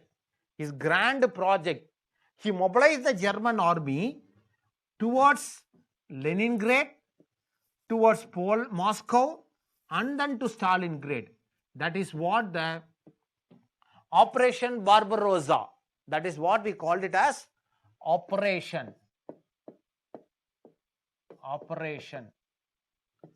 Barbarossa. Operation Barbarossa. BRBAROSSA. Operation Barbarossa. What is mean by this Operation Barbarossa? Means Operation Barbarossa is nothing but invasion of Germany into Russia. You can ask a question, sir, they have signed a non-aggression pact, then how he can violate the thing? A non-aggression pact of just for namesake only. They have not respected the non-aggression pact. What Hitler did, as per the non-aggression pact, Poland was divided between the two. What the German army did it was, German army defeated the Russian army present in Poland. They annexed the entire part of Poland, and next German army invaded into Leningrad and to Moscow and then to Stalingrad. Up to this part of Russia was occupied by German army. Now the Stalingrad battle was an epic battleground in the World War II. It was a continuous fight. It was a continuous warfare between Germans and the Russians in the World War. The Soviet army in the World War, the Battle of Stalingrad, a great battle. It was a great battle. In that battleground, many Russians were died in the battleground in safeguarding the Stalingrad. Why Stalingrad was considered to be as an epic battle in the World War II? Psychologically we can understand it. Stalingrad, the name itself denotes you. Stalin, the president of USSR. If you capture Stalingrad, it is considered to be as a fall of Russia, fall of Stalin itself. So psychologically the Russians wanted to save Stalingrad. The Russian army wanted to save Stalingrad. So it was the toughest battle in the Second World War. It was a toughest battle. Okay. When the German army was mobilized towards all these things and they were invaded in Russia, 1941. When they invaded in Russia in 1941, in the battle of, when they invaded in Russia, what the Japanese army did it was, the Japanese aircrafts flying all the way to the Pacific Ocean, and they have attacked the island of the Japanese army. The Japanese aircrafts were attacked the Hawaiian Islands in the Pacific Ocean. In the Hawaiian Islands only, the United States of America's air base and naval base was there, and the name of the air and naval base of United States of America was Pearl Harbor. Pearl Harbor was there. The Pearl Harbor was present there. The Pearl Harbor was there. So, United States of America was attacked by Japan in the World War II. Now, United States of America, after attacking, this attack was happened on December 7, 1941. December 7, 1941. After 3 days of the attack, on December 10, United States of America engaged in the World War II. It entered into the World War II. Now United States of America became the allied country in the World War II. What are the countries, the Axis powers, allied powers in the World War II? Now you write it. The Axis powers and the allied powers in the World War II. Axis powers. The Axis powers. Axis powers were Germany, Italy, and Japan. Allied powers.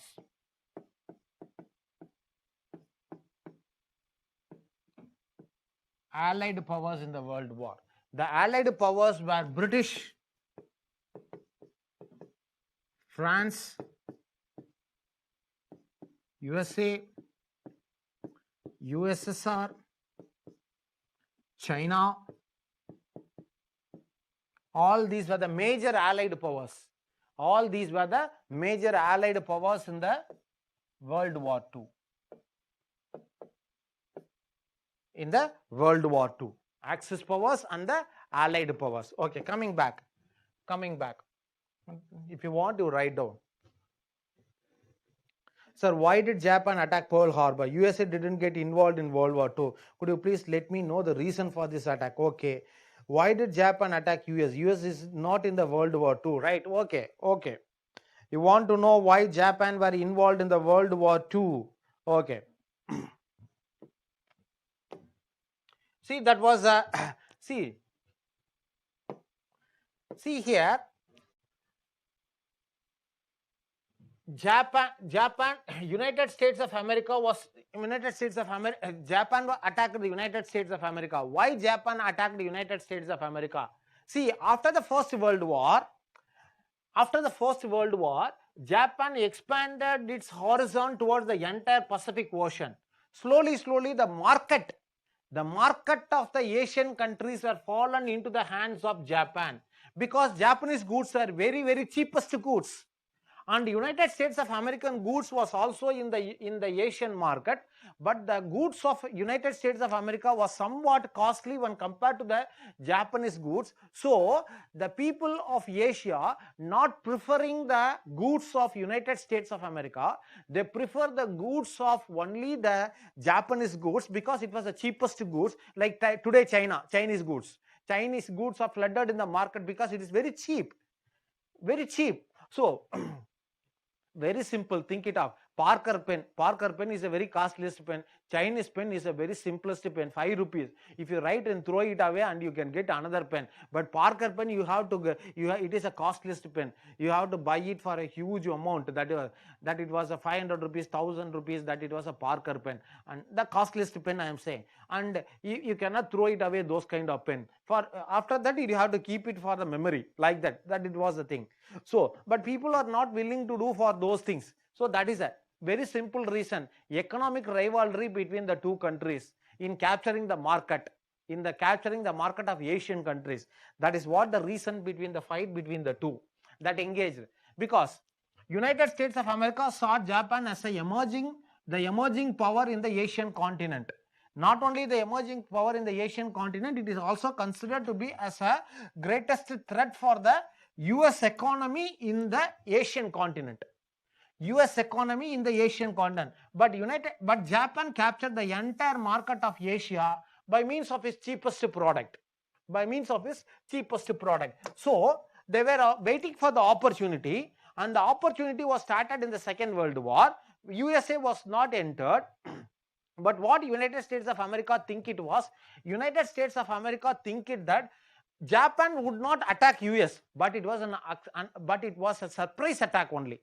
But it was a surprise attack over the United States of America. So they attacked the Hawaiian Islands and they attacked the Pearl Harbor, and the Pearl Harbor was bombarded. After that, in 1941, December 10, after 3 days, the United States of America entered into the World War. Now USA is involved in the war.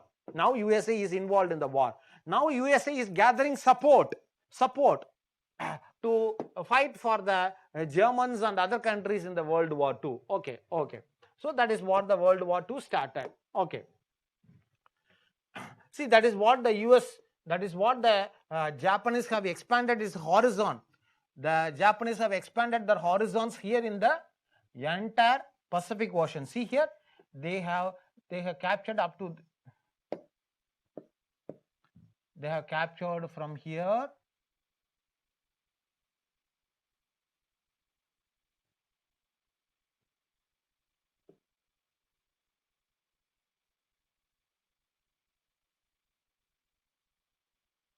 This is what the horizon of the Japanese in the World War II. They have expanded up to this one. They have captured up to this part. They entered up to Burma. All the Asian countries are fallen for the Japanese. Even Thailand was also fallen for Japanese during this Second World War. I told you Thailand was never colonized, but Thailand was invaded by the Japanese in the Second World War. Thailand was fallen, Burma was fallen, and the Japanese were entered up to the gate of India. They reached up to Mizoram. That is what the Second World War. So Japanese were entered up to here. That is what. And what happened?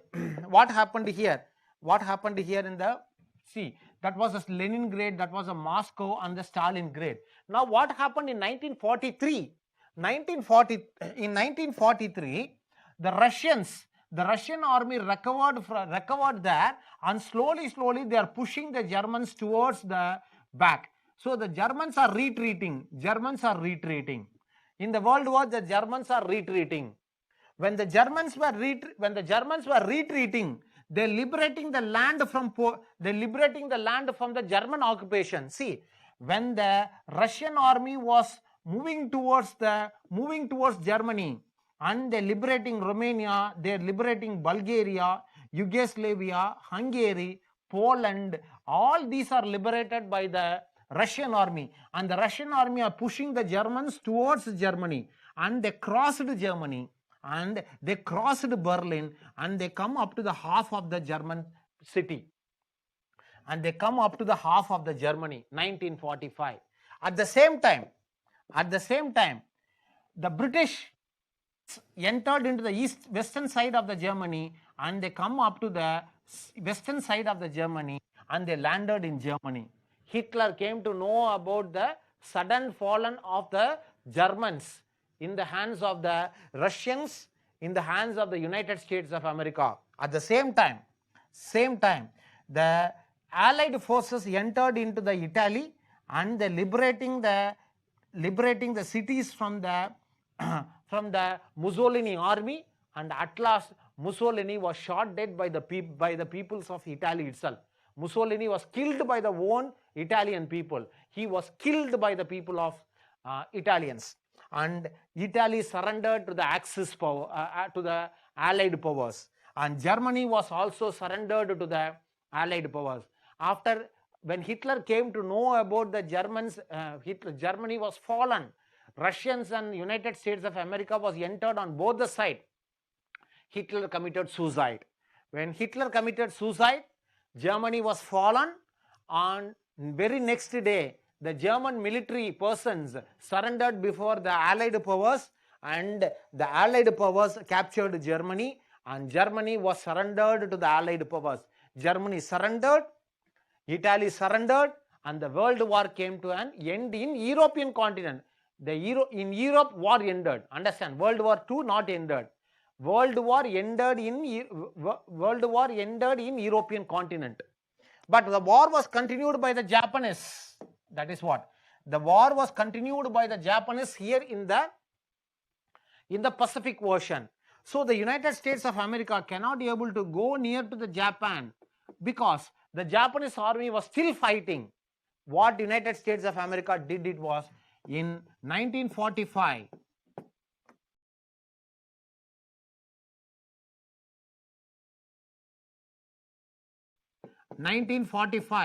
In the city of Hiroshima,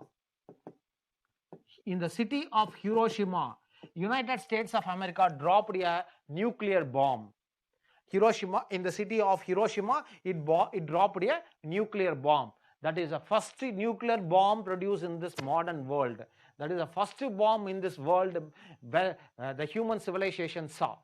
And the bombardment of the nuclear bomb.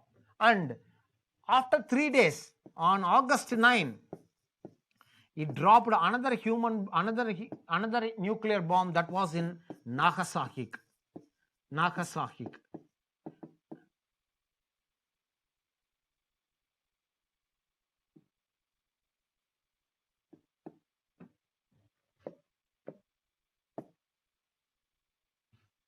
That was in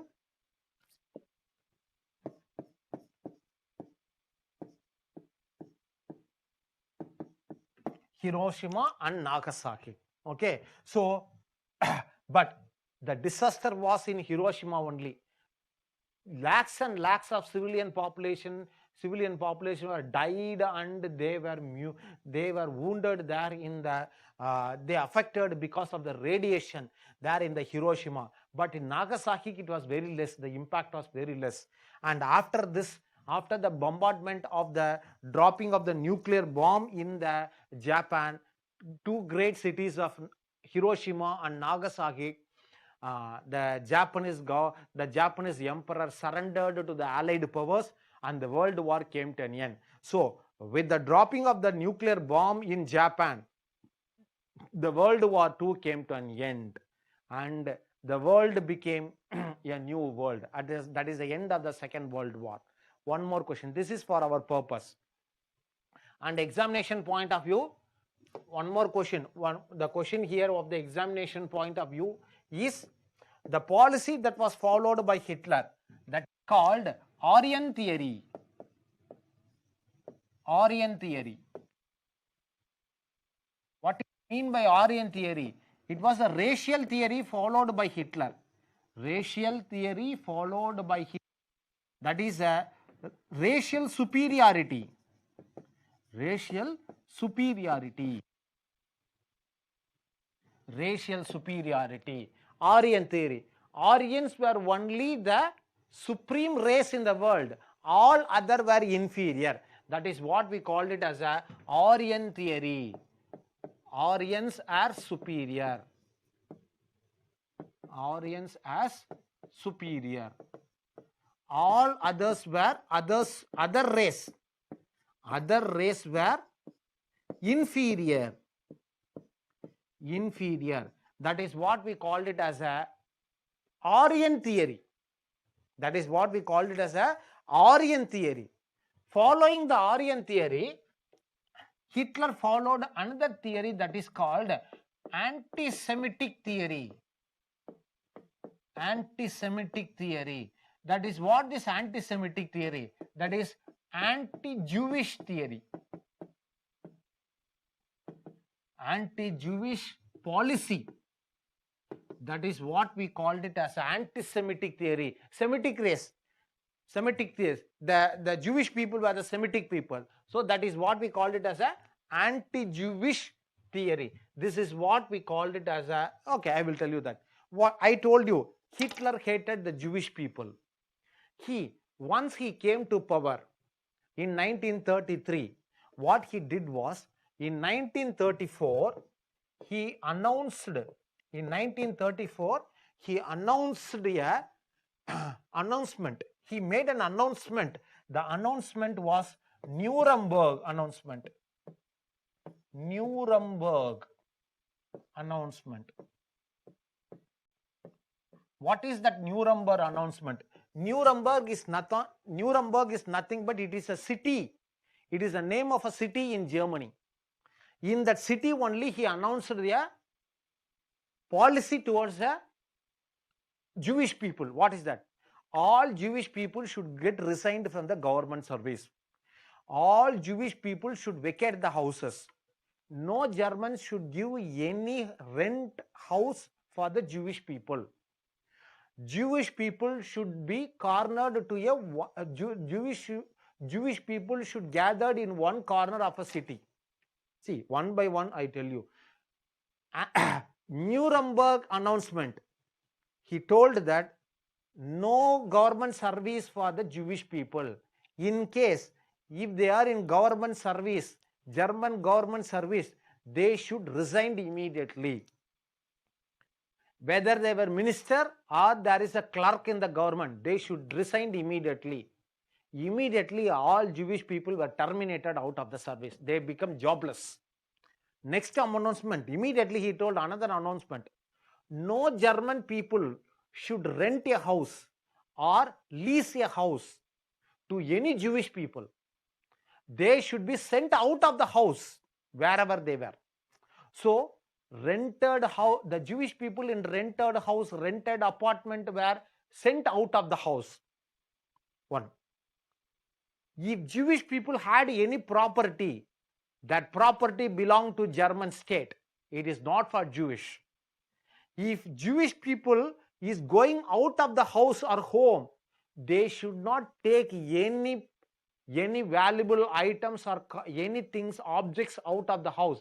They should go what they were wearing out of the house. A simple dress what they are wearing, they should go out of the house. So all the German people, wealthy people, they have lot of wealth. They inside the house, they can't take anything. Immediately German army came, Each and every house they searched, and they dragged the Jewish out of the house, and they locked the house. They locked the house. And all Jewish people should go to one corner of a city wherever they are. In every city, a Jewish corner was there. That is one corner. Corner means they find a place. In that place only Jewish people was there. That is what we called it as a ghettos. Ghettos.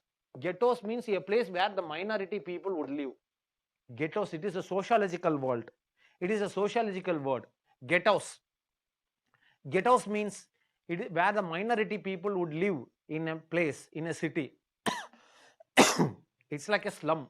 It's like a slum. If you take it in the colloquial language understanding, it is like a contemporary to the slum word. It is a slum, some slum-like thing, ghettos. So in the ghettos, they have to go to one corner of a city that is called, we call it as a ghettos. That is, they should be there only. So what Hitler did it was, he separated people accordingly. Children, young-aged Jewish people, young middle-aged Jewish people, age-old Jewish people, men, women separately, children separately. What he did it was, some healthy and young Jewish men and women were sent for industries to work, to do the industrial work, and aged people were sent to some other place. What Hitler did a plan was, he wanted to kill all the Jewish people. That is anti-Semitic policy. But killing all Jewish people at a time is impossible. He need to kill all people in a mass way, into a mass killing. So he found a plan. That is what we called it as a gas chamber. He killed all the Jewish people in a mass gas chamber. He built a huge camp for the Jewish people to kill and to there for a gas chamber. That is what we called it as a Auschwitz camp. Auschwitz camp. Auschwitz gas chamber. Auschwitz gas chamber camp. That is in Poland. This Auschwitz is in Poland. Auschwitz gas chamber. So all the people were sent there from all country wherever he invaded. If he invaded Poland, if he invaded Czechoslovakia, Romania, Bulgaria, Sweden, Norway, wherever he went, he separated the Jewish people and they were brought to Poland camp, Auschwitz camp, and they massively buried there. See, they were put into the gas chamber and they were buried there. I think many people have watched a movie, that Steven Spielberg's movie.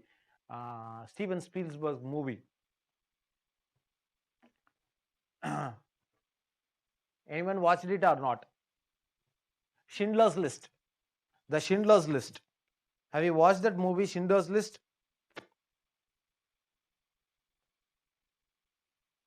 Schindler's List, yes. In the Schindler's List, you know about it. See, they don't know where they were going, but they were taken in a rail. And the rail keeps on traveling for many, many days. See, that compartment is a capacity for only 100 people, but they put 1,000 people there. When the rail reached the destination, half of the people were died because of suffocation. So remaining people were get out of the train and they were sent to the gas chamber. So until they reached the gas chamber, they don't know where they were going, for what purpose they were going. Once they reached the camp, they stripped off the dress, they would be naked and they get into the gas chamber and they would be put into the gas chamber and mass gas chamber burial would be there. So that is what they did it. That is what they did it there in the Auschwitz camp. That is the Auschwitz camp. That is what Nuremberg. This is what we called it as a Holocaust. Holocaust is nothing but mass extermination of the Jewish people by Hitler. That is what we called it as a Holocaust. Holocaust. That is mass extermination. Mass extermination of Jewish people. by Hitler. By Hitler. That is what we called it as a Holocaust. That is what we called it as a Holocaust. Okay. So the mass extermination by Hitler. Okay, World War II ended. The Germans did a lot of war crime. They killed the Jewish people. They killed the innocent people. They killed the they killed many children there. How we are going to bring justice to those people? So they made a trial. The trial for war crime. The trial for war crime. Trial for war crime done by Germany in World War II is called Nuremberg trial. Nuremberg trial. Same Nuremberg where he made an announcement for the Jewish people. That is what, and the same place they established a trial court. It is nothing but court. It is a court. Nuremberg trial is nothing but a court for the German army officers and bureaucrats, German politicians who did crime during the Second World War. So it is a court which was established in the Nuremberg city to inquire the war crime done by the German military officers during the time of the Second World War. That is the Nuremberg trial. Many popular persons were brought under justice under the Nuremberg trial. Many of the German officers were found guilty and they were executed. Some were sent for life imprisonment. Some were for 10 years imprisonment, like that. So this Nuremberg trial was conducted by Allied powers. Allied powers conducted the Nuremberg trial. So that is what the Second World War. Okay. So Aryan theory, anti-Semitic policy. This is for our examination point of view. This is our examination point of view. Okay. We are having, this question is for our examination point of view. Rest of the things we don't have. Okay. Next thing. So that is the end of the Second World War. Okay. Next thing, we can go to the Cold War. I think we have ended now. 4:30, it is nearing 4 minutes only. So in the next class, we start with the Cold War. I think so. Next class would be the Cold War. We can start with the Cold War. Okay. We can finish up the session today. I am going for the doubt clarification session. In case if you are having any doubts, you can ask me now. Doubts. You can ask the doubts now. The session is completed. World History session is completed now.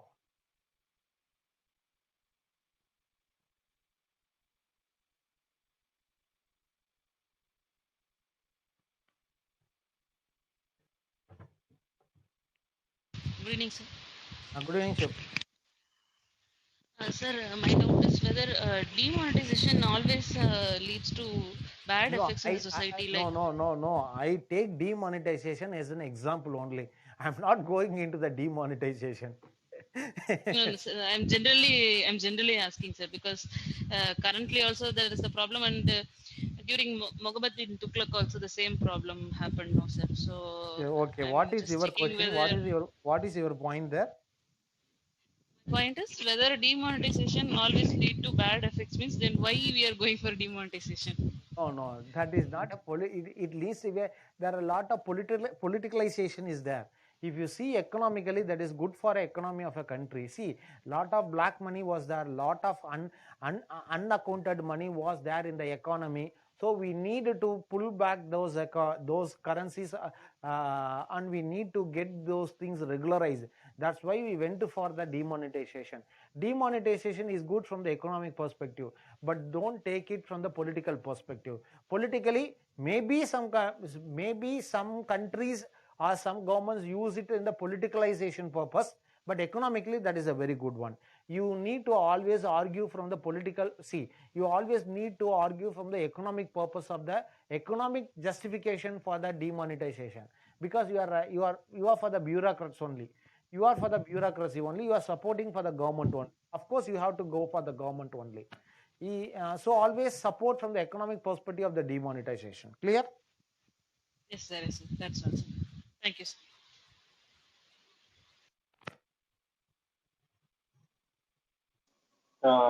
Sir, good evening, sir. When can we expect the commencement of the offline classes? Is this Kishore? Yeah, sir. Kishore, I think so. There is no possibility. I think so. Anyhow, you talk to the academics. They, in case if there is any possibility, they will post you in your Telegram or something. They communicate to you. As of now, I don't think so. There is no. There is no. As of now, there is no nothing. Okay, sir. Okay. Thank you. Thank you. Thank you. Good evening, sir. Good evening. You are from Adayar, I think so. Yes, sir. Your name? Vamshi, sir. Vamshi. Tell me, Vamshi. Sir, my doubt is how Germany was able to get equipped for the World War II, like because there was lack of resources. I can able to understand your point, because they were very weak after First World War. Then how they can suddenly become so strong to conduct Second World War? Your question is that? Yes, sir. Exactly. Okay. That's very simple thing. What they don't have any resources at all. Definitely. That is why Hitler have invaded in Poland and he took the resources from Poland. Wherever he invaded, at the time of starting of the Second World War, Germany don't have any money at all. It don't have resources at all. It was not economically strong enough to run a war. But what Hitler did, it was, World War started 1939. Invaded in Poland, he took the resources out of Poland. He invaded in the Scandinavian countries of Norway, Sweden. He took the resources of the Scandinavian countries for war purpose. Now he is economically getting strong. He is economically getting strengthened by invading in one country and getting the resources of another country for the war purpose.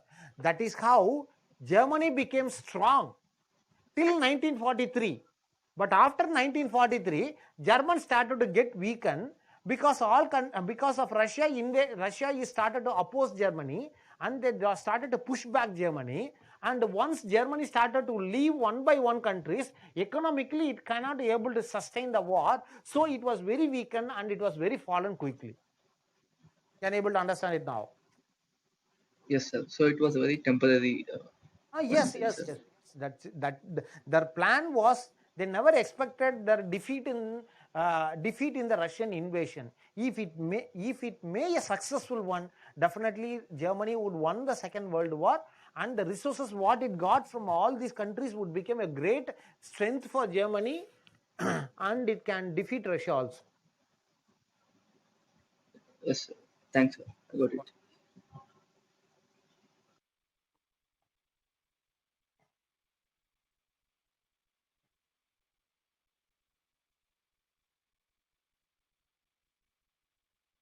யாரும் இல்லைன்னு நினைக்கிறேன். Okay, thank you very much. I'm closing up the session. Thank you very much, friends. We meet in the